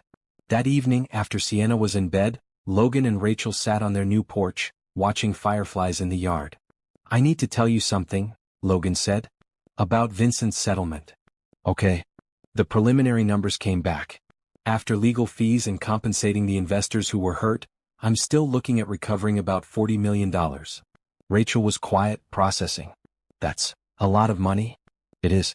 And I want to do something meaningful with it. I'm setting up a foundation to help people who've been wrongly accused, to provide legal resources and support. And I want to endow a scholarship fund for single parents pursuing nursing degrees. Logan, that's beautiful. But here's the thing, I want you to help me run it. Both the foundation and the scholarship fund. Your experience, your understanding of what people in those situations need, that's invaluable. Will you do it? Rachel turned to face him fully. You want me to help run a foundation? I want you to be my partner. In everything. The foundation, this family, this life. Logan pulled out a small box, opening it to reveal a simple but beautiful ring. Rachel Williams, will you marry me? Not because I have money again, not because of what we've been through, but because I love you and I want to spend the rest of my life being your partner in all things. Rachel's hands flew to her mouth, tears streaming. Yes. Yes, of course yes. Logan slipped the ring on her finger, and they kissed as the fireflies danced around them, nature's celebration of their commitment. From inside the house they heard Sienna's voice. Are you getting married now? Can I come see? They laughed and Rachel called, Yes baby, we're getting married. Sienna appeared at the door in her pajamas, grinning hugely. I told you it was simple. You just needed to figure it out. Logan picked her up, holding both his girls close. You were right, Sienna. It was simple after all. Sometimes the most important things are.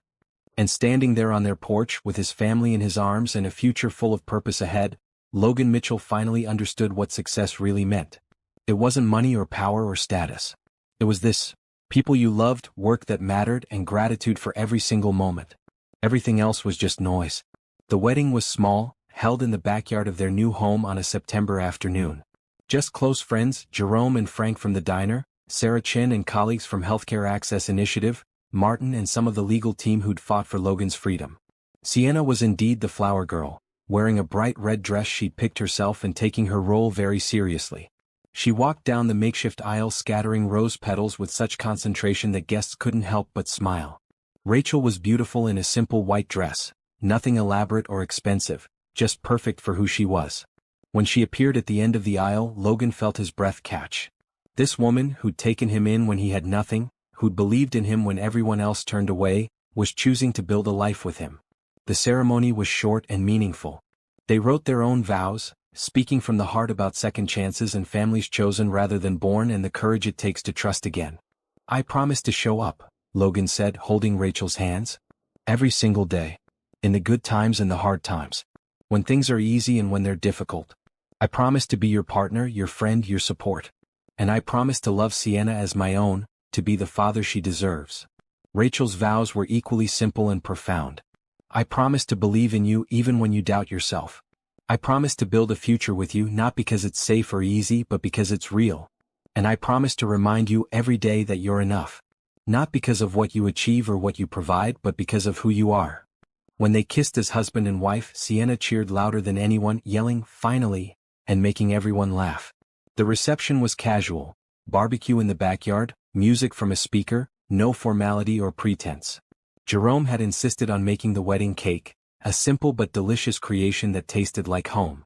"To new beginnings," Frank toasted. "And to the best dishwasher I ever employed who turned out to be a CEO. "Former CEO, Logan corrected with a smile. "Now I'm just a guy who's really good at solving problems and loves his family." Later, as the sun set and guests mingled, Martin pulled Logan aside. "Vincent's sentencing is next week. Thought you should know." "What are they expecting?" 15 to 20 years. Multiple counts, significant damages, no remorse shown. "He's going away for a long time." Martin paused. "Are you going to attend?" Logan thought about it. Part of him wanted to be there to see justice done. But another part, the part that had healed and moved forward, didn't need that closure. "No. Vincent's already taken enough of my time and energy. I'd rather spend that day with my family." "I understand. For what it's worth, you handled all of this with more grace than most people would have. You should be proud." Logan looked across the yard to where Rachel was dancing with Sienna, both of them laughing. "I am. Just not for the reasons you might think." The following Monday, Logan started his official role as Chief Operating Officer of Healthcare Access Initiative. The office was modest, nothing like the corner suite he'd once occupied, but the work was exhilarating. Their first major project was setting up mobile health clinics in underserved neighborhoods. Logan used his business expertise to create sustainable funding models, to build partnerships with hospitals and clinics, to turn good intentions into actual impact. Rachel joined the team part-time while continuing her nursing studies, providing insight into what patients actually needed versus what administrators thought they needed. Her voice in planning meetings was invaluable, grounding theoretical discussions in practical reality. "We can't just provide services," she explained at one strategy session. "We need to build trust. People in these communities have been let down by systems and institutions over and over. They don't need another organization telling them what they need. They need partners who listen." The team listened to Rachel, implementing her suggestions. And the programs worked. Within 3 months, they'd served over 5,000 patients, providing everything from basic checkups to chronic disease management to mental health support. Logan found satisfaction in this work that he'd never felt in corporate life. Every patient served, every life improved, felt meaningful in a way that profit margins never had. At home they settled into routines. Logan helped Sienna with homework while Rachel studied. They cooked dinner together, all three contributing. Weekends were for family time. Parks, libraries, simple adventures that cost little but meant everything. "Are you happy?" Rachel asked one evening after Sienna was asleep. They were in bed, her head on his chest, his arms around her. "Happier than I've ever been." "Why?" "Just checking. Making sure you don't miss your old life." Logan thought about it honestly. Did he miss the expensive restaurants? The luxury travel? The status and recognition? "Not even a little bit," he said finally. That life was about having things. This life is about being someone. There's no comparison. Being who? A husband. A father. Someone who makes a difference. Someone who shows up. He kissed the top of her head. The person you and Sienna helped me become. Rachel snuggled closer. We just saw who you already were. Under all the corporate armor. Maybe. But you gave me space to be that person. And for that, I'll be grateful every day for the rest of my life. Vincent's sentencing came and went. 22 years in federal prison with no possibility of parole for at least 15. The news ran stories about his fall, about how one man's greed had destroyed so many lives. Logan felt nothing watching the coverage. No satisfaction, no vindication, no anger. Vincent was just a sad man who'd made terrible choices and would pay for them. Logan's energy was better spent on building the future than dwelling on the past. The foundation Logan had promised was officially established. The Second Chance Foundation, providing legal resources and support services for people wrongly accused of crimes. They hired lawyers, investigators, and social workers, creating a comprehensive system to help people navigate what Logan had navigated. In the first year they helped 17 people clear their names. 17 lives restored, families reunited, futures reclaimed. Each case felt personal to Logan, a chance to pay forward the second chance he'd been given. The nursing scholarship fund was Rachel's baby. She understood intimately what single parents face trying to better themselves while caring for children. The scholarships covered tuition, books, and even provided childcare assistance. This would have changed my life, she told Logan when they awarded the first scholarships. If I'd had this support years ago, I could have finished my degree, could have provided better for Sienna. You provided just fine. Look at how amazing she is. I know. But it could have been easier. And now, for these recipients, it will be. Logan watched his wife present the scholarships to 10 single parents, saw the tears of gratitude and relief, and felt profound satisfaction. This was what money should be used for. Opening doors, creating opportunities, giving people the chance to build better lives. At work, the Healthcare Access Initiative was growing rapidly. What had started as mobile clinics in 5 neighborhoods expanded to 15, then 30. They added dental services, vision care, mental health counseling. Partners came forward wanting to help. Pharmaceutical companies donating medicine, medical schools providing student volunteers, corporations offering funding. Logan's business background proved invaluable in managing this growth, in keeping the organization true to its mission while scaling sustainably.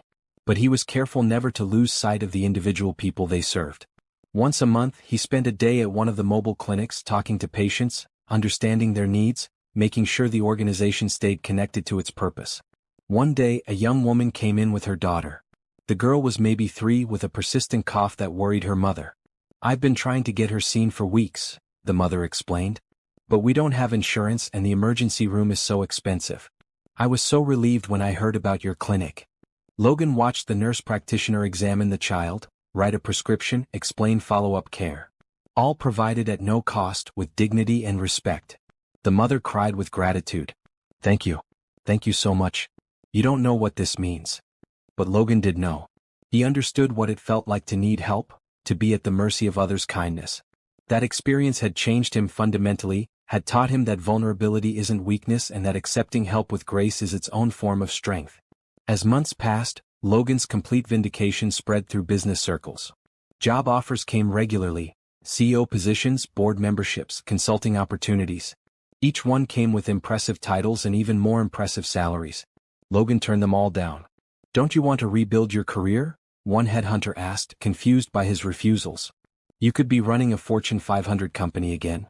I'm already doing exactly what I want to be doing, Logan replied. My career doesn't need rebuilding. It needed redirecting. And I found the right direction. At home, Rachel graduated from her nursing program with honors. Logan and Sienna sat in the audience, cheering louder than anyone when she walked across the stage. That evening, they celebrated with takeout from the diner where Logan had washed dishes. Jerome had made a special cake, decorated with a stethoscope and the words, Nurse Rachel. I'm so proud of you, Logan told his wife, holding her close. You did this. Against all odds, juggling everything, you made it happen. We made it happen. I couldn't have done this without you watching Sienna, supporting me, believing in me. Rachel smiled. We're a good team. The best team. Rachel started her first nursing job at a community hospital, working in the emergency room.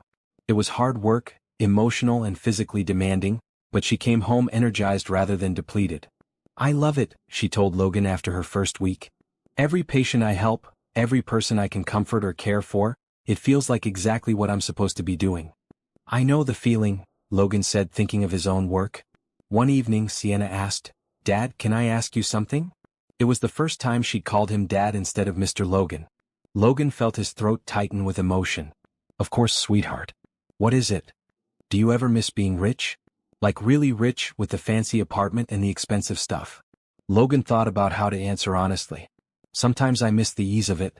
Not worrying about money, being able to buy whatever I wanted. But you know what I don't miss? I don't miss the person I was when I had all that. I was so focused on success that I forgot to be human. I forgot what actually matters." "What actually matters?" "This. You and your mom. Work that helps people. Coming home to a family I love. Those things matter way more than any amount of money ever could." Sienna nodded seriously. "That's what I thought.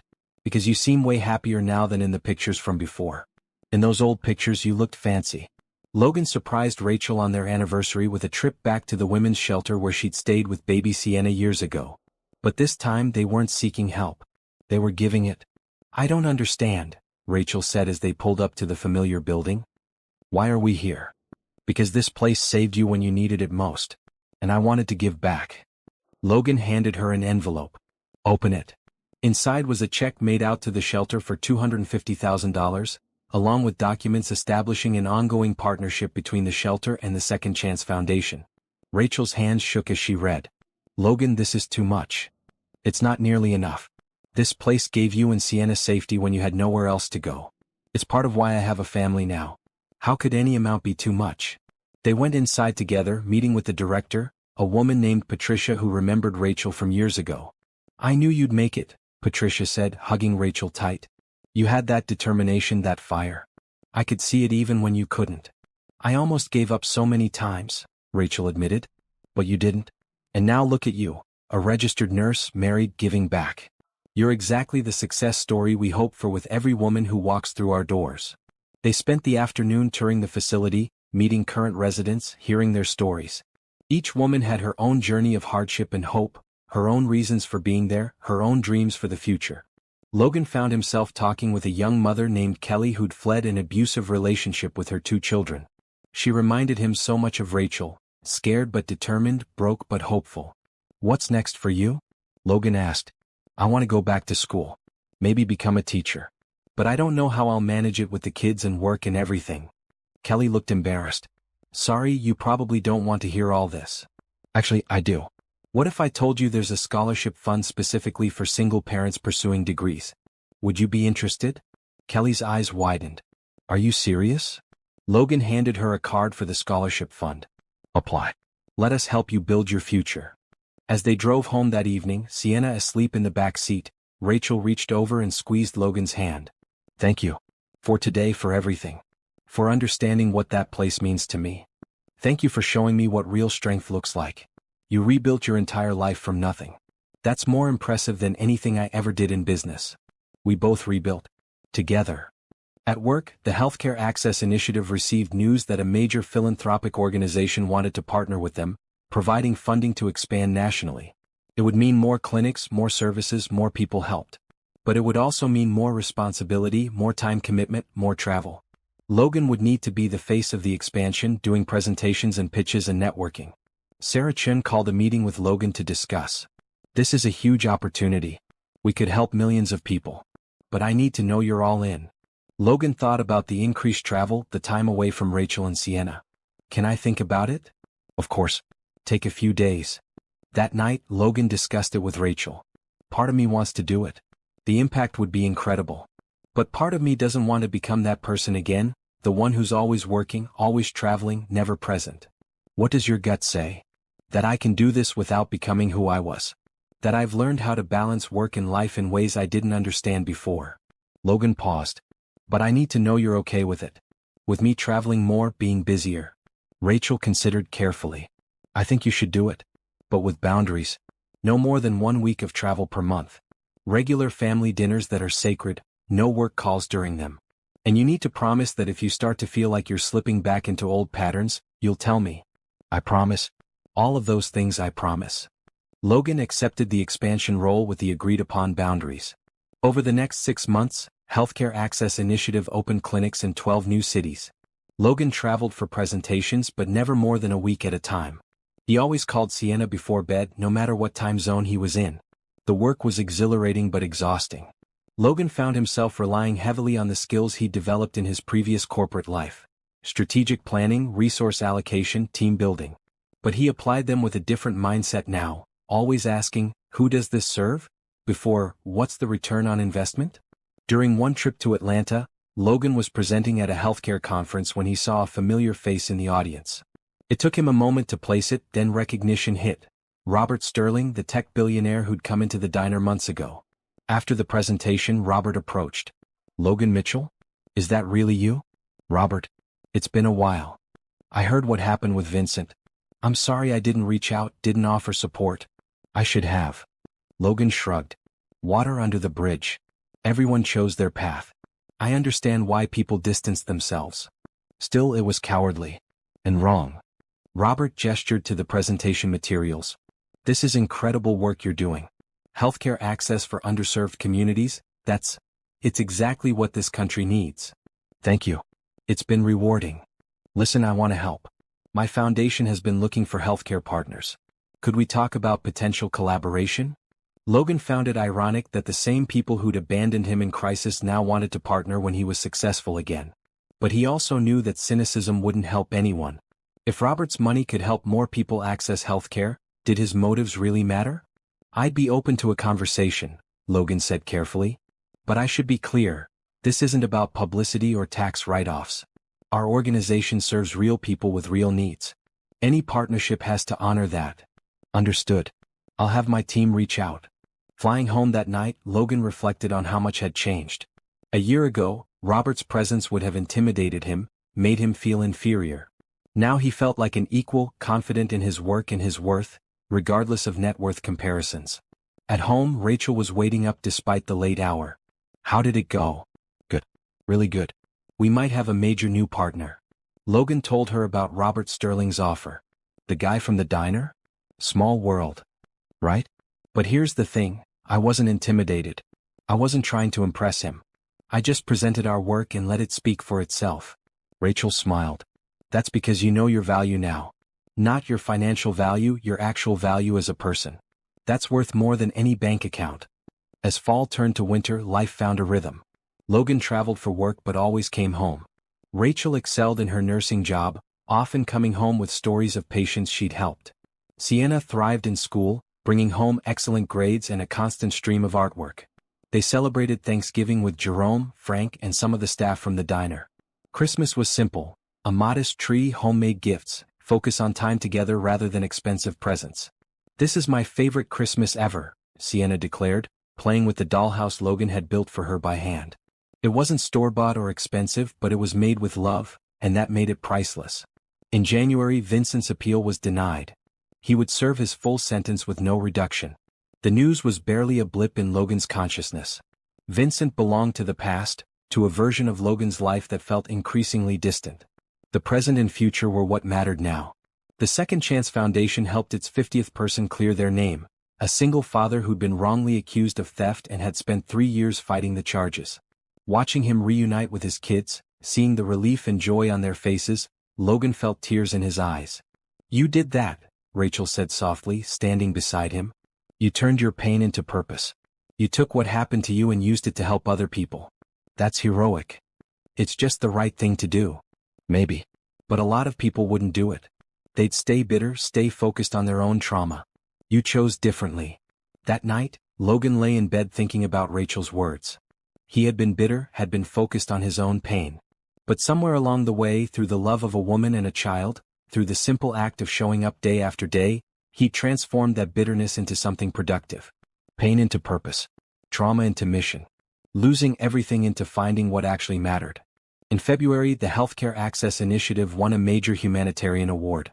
Logan was asked to give the acceptance speech at a gala in Washington, D.C. He almost declined, uncomfortable with the attention and recognition.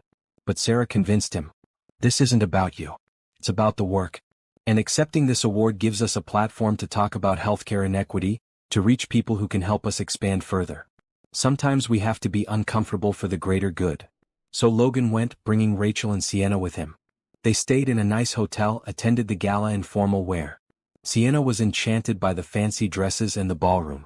"It's like a fairy tale," she whispered, eyes wide. Logan gave his speech, talking not about himself but about the patients they served. He told stories of real people.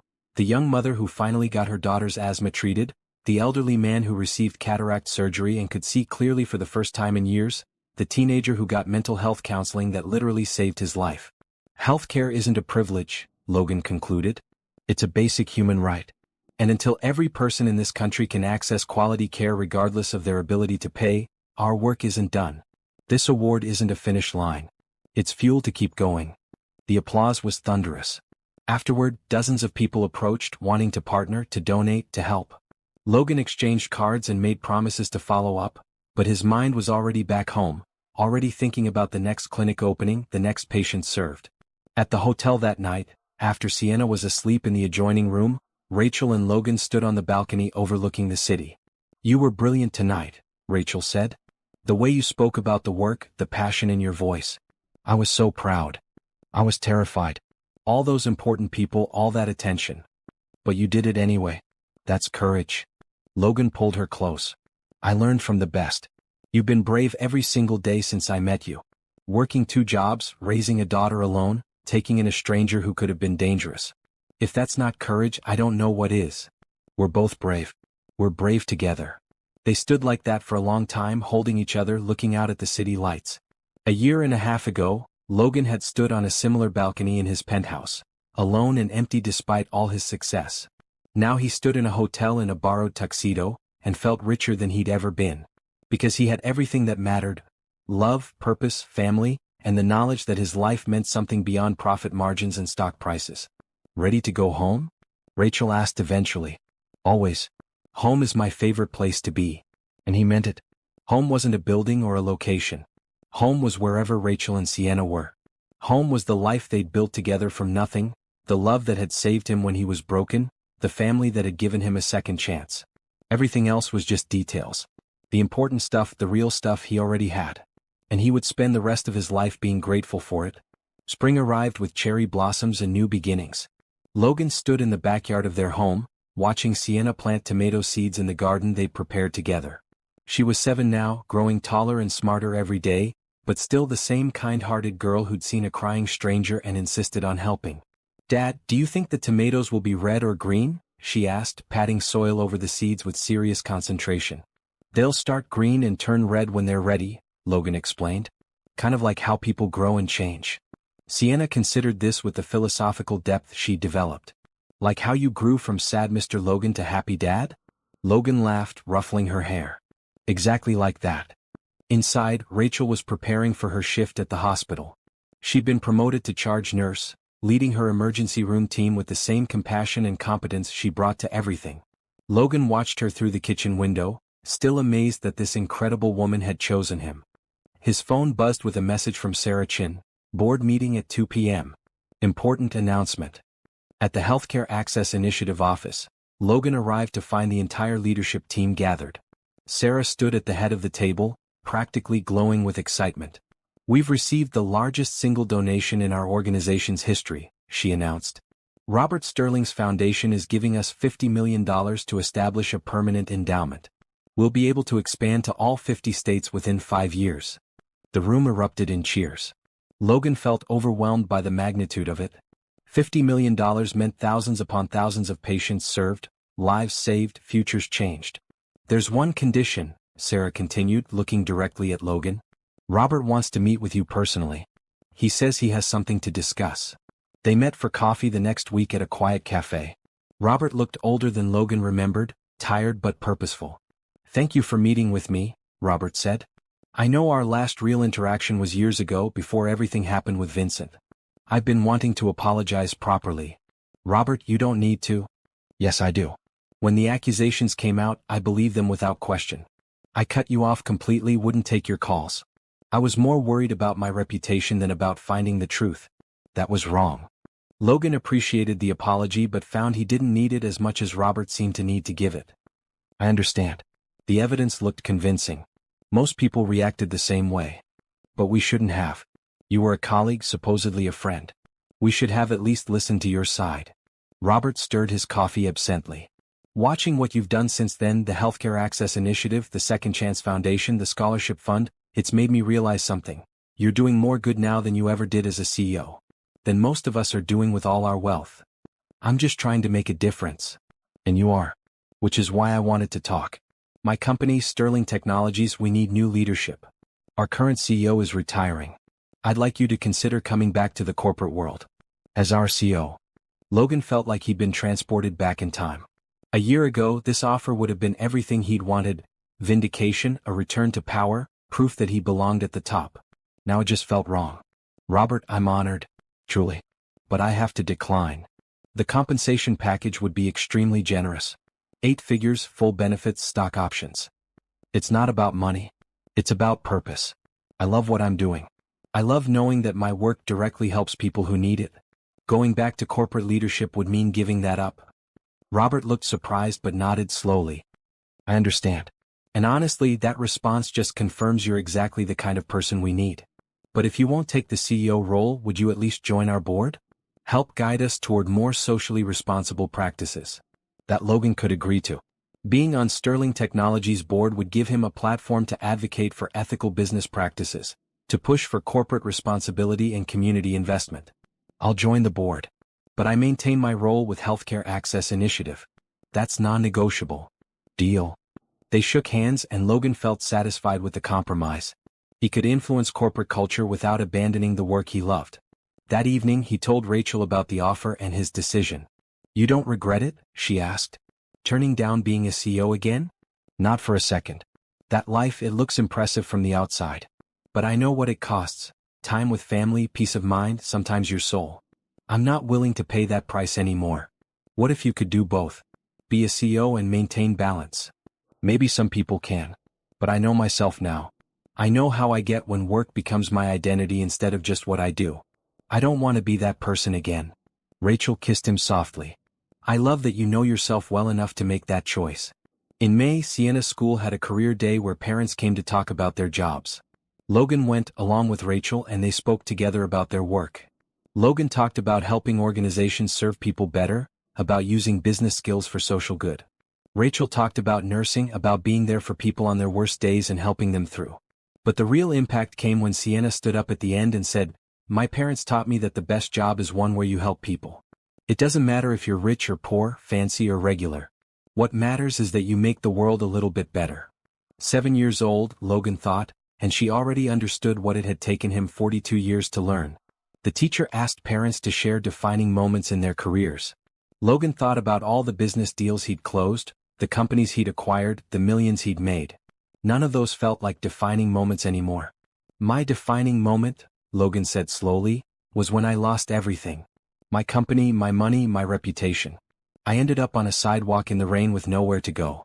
And a little girl and her mother stopped to help me. They didn't know who I was. They didn't care about my past. They just saw someone who needed help. He looked at Sienna, saw her beaming with pride. That little girl is my daughter now. And that day when she insisted her mother help a crying stranger, that was when my real life began. Everything before was just preparation for that moment. Rachel reached over and squeezed his hand, eyes shining with tears. The summer was busy but fulfilling. The Healthcare Access Initiative opened clinics in 15 new cities. The Second Chance Foundation helped 23 people clear their names. The Scholarship Fund sent 45 single parents back to school. Logan traveled for work but never missed Sienna's soccer games or Rachel's important moments. They'd found the balance that had eluded him in his previous life. Work that mattered without work consuming everything. In August, on the 2-year anniversary of the day they'd met on that rainy sidewalk, Logan organized a surprise for Rachel and Sienna. He took them back to that exact spot, the place where his old life had ended and his new life had begun. Why are we here? Rachel asked, confused. Because this is where everything changed. Where you saw someone who needed help and decided to help him. Where Sienna's kindness saved a man's life. Logan knelt down in front of both of them. I wanted to come back here to say thank you. Not just for that day but for every day since. For believing in me, for loving me, for showing me what actually matters. From his pocket, Logan pulled out a small box. Inside were 2 necklaces, each with a small charm. A heart for Rachel, a star for Sienna. The heart represents love, which you both gave me when I had nothing. The star represents hope, which you both brought into my life when everything was dark. He put the necklaces on them, his hands shaking slightly with emotion. You saved me. Both of you. And I will spend the rest of my life trying to be worthy of that gift. Rachel was crying, Sienna too. They stood on that sidewalk, the 3 of them holding each other, and Logan felt the circle complete. From that lowest moment to this highest one, from losing everything to having everything that mattered. You already are worthy, Rachel whispered. You show us every single day. They walked home together, hand in hand, talking about the future. Sienna wanted to be a doctor who helped people. Rachel was considering teaching nursing eventually, passing on what she'd learned. Logan wanted to expand the foundation's work, to help even more people rebuild their lives. That night, after Sienna was asleep, Logan and Rachel sat on their porch swing, listening to crickets and watching fireflies. Do you ever think about what would have happened if Vincent hadn't betrayed you? Rachel asked. Sometimes. I'd probably still be a CEO, probably still be alone, probably still be chasing success without ever finding satisfaction. Logan pulled her closer. I'd have missed out on the best thing that ever happened to me. You can't mean that. Vincent destroyed your life. He destroyed a life I was living. But he couldn't destroy me. And in the destruction, I found room to build something better. Logan turned to face her fully. I'm not saying I'm glad he betrayed me. The pain was real, the fear was real. But I'm grateful for where it led me. For you, for Sienna, for this life we've built. Rachel leaned her head on his shoulder. That's a beautiful way to look at it. It's the truth. The old Logan Mitchell died on that sidewalk in the rain. This Logan Mitchell, the one who loves you and Sienna, who finds joy in helping people, who measures success by impact instead of income, he was born the moment Sienna insisted her mother help a crying stranger. They sat in comfortable silence, swinging gently, and Logan felt profound peace. Not the peace of having no problems, but the peace of knowing what mattered and living in alignment with those values. His phone buzzed with an email. The board of Sterling Technologies was formally inviting him to join, starting next month. It would mean quarterly meetings, strategic planning sessions, influence over a major corporation's direction.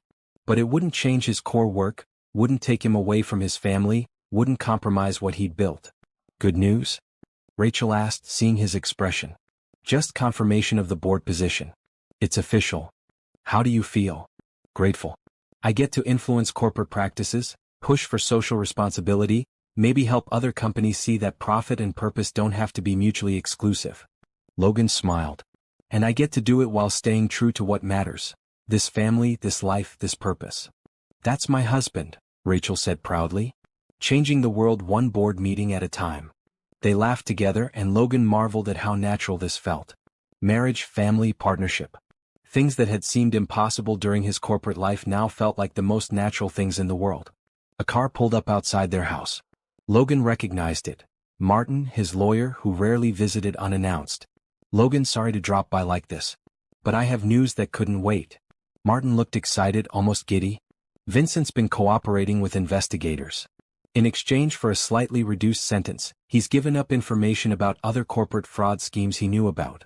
One of them involves your old company. What do you mean? The board that bought your company after Vincent's conviction? Turns out they were involved in their own fraudulent practices. The company's being dissolved, assets liquidated. And as the original founder with clear proof you had no knowledge of any wrongdoing, you're entitled to compensation. Significant compensation. Logan felt dizzy. How significant? Preliminary estimates put it at around $120 million. Maybe more once everything's sorted out. Rachel gasped. Logan couldn't process the number. It was more than he'd had even before Vincent's betrayal. It was generational wealth, enough to never work again, enough to do anything they wanted. But Logan already knew what he wanted to do. Martin, I need you to set something up. I want the majority of that money to go into trust funds. One for expanding the Healthcare Access Initiative, one for growing the Second Chance Foundation, one for increasing the scholarship fund. I want to keep enough for our family to be secure, for Sienna's education, for emergencies. But the rest goes to helping people. Martin smiled. I thought you might say that. I'll draw up the paperwork. After Martin left, Rachel turned to Logan with wonder in her eyes. You're sure? That's a lot of money to give away. I'm absolutely sure. We don't need $100 million to be happy. We're already happy. But think of how many lives that money can change. How many mobile clinics we can open, how many wrongly accused people we can help, how many single parents we can send to school. You're amazing, Rachel whispered. No, I'm just finally figuring out what money is actually for. It's not for accumulating or hoarding or proving your worth. It's a tool for making the world better. And I finally have the wisdom to use it that way. They told Sienna the next morning, explaining it in terms she could understand. They had received a lot of money, and they were going to use most of it to help people. Like superhero money? Sienna asked. Exactly like superhero money, Logan confirmed. Good. Because helping people is what superheroes do. Over the next months, the settlement was finalized. Logan and Rachel worked with lawyers and financial advisors to structure the trusts properly, to ensure the money would be used effectively and responsibly. They kept $5 million for themselves, enough to pay off the house, establish college funds for Sienna, create a safety net. The rest, over $115 million, went into the trusts for the 3 organizations. The Healthcare Access Initiative could now expand to every state, opening permanent facilities instead of just mobile clinics. The Second Chance Foundation could hire more lawyers and investigators, help more people faster. The scholarship fund could support thousands of single parents instead of dozens. At the press conference announcing the donation, reporters asked Logan why he was giving away such a fortune. Because keeping it would be selfish, Logan said simply. I have everything I need. A family I love, work that matters, a comfortable home. Everything beyond that is extra. And that extra can either sit in an account making me richer, or it can help thousands of people build better lives. The choice seems obvious. Don't you worry about the future? What if you need that money someday? Logan thought about the question. 2 years ago, he would have worried constantly about security, about having enough, about protecting his wealth. Now he had different priorities. I've learned that true security doesn't come from having millions in the bank. It comes from having people who love you, purpose that fulfills you, and the knowledge that you're living in alignment with your values. I have all those things. So no, I don't worry about the future. The press conference ended and Logan went home to his family. That evening they did what they always did. Cooked dinner together, helped Sienna with homework, read bedtime stories, talked about their days. Nothing had changed despite the windfall. They were still the same family, living the same life, finding joy in the same simple things. That was by design. As Logan tucked Sienna into bed that night, she looked up at him with her serious eyes. Dad, are you happy? The happiest I've ever been. Why do you ask? Just checking. Because you were so sad when I first met you. I wanted to make sure you stayed happy. Logan kissed her forehead. I will always be happy as long as I have you and your mom. You two are my happiness. We love you too, Dad. Even when you were poor and sad, we loved you. And we'll love you forever. Forever is exactly how long I'll love you back. After Sienna fell asleep, Logan joined Rachel on the porch swing. It had become their evening ritual, this quiet time together after the day's demands. 2 years, Rachel said softly. 2 years ago you had nothing. Now you have everything again. But somehow, I don't think you see it that way. You're right. I don't see it as having everything again. I see it as having everything for the first time. Logan took her hand. Before I had money and status. Now I have love and purpose. Those aren't the same thing. No, they're not. They swung gently, watching stars emerge in the darkening sky. Somewhere in the distance, they heard children playing, life continuing in its ordinary and extraordinary way. Do you have any regrets? Rachel asked. About how things turned out? Logan thought honestly about the question. Did he regret trusting Vincent? Regret building a company that ultimately failed? Regret the pain and fear of those early months? No regrets, he said finally. Because every step, even the painful ones, led me here. To you, to Sienna, to this life. And I wouldn't trade this life for anything. Not even to go back and prevent Vincent's betrayal? Not even for that. Because preventing it would mean I never ended up on that sidewalk in the rain. I never met a little girl who saw someone in pain and insisted on helping. I never found the family I didn't know I needed. Logan squeezed Rachel's hand. I'd go through it all again just to end up right here, right now, with you. Rachel leaned against him and they sat in peaceful silence. After a while she said, You know what I think? I think kindness saved you. Not my kindness or Sienna specifically, but the concept of kindness itself. The willingness to help someone who can't help themselves. The decision to see humanity in a stranger. You're right. Kindness did save me. And now I get to spend the rest of my life paying that kindness forward. As the stars brightened overhead and the night deepened around them, Logan Mitchell felt complete.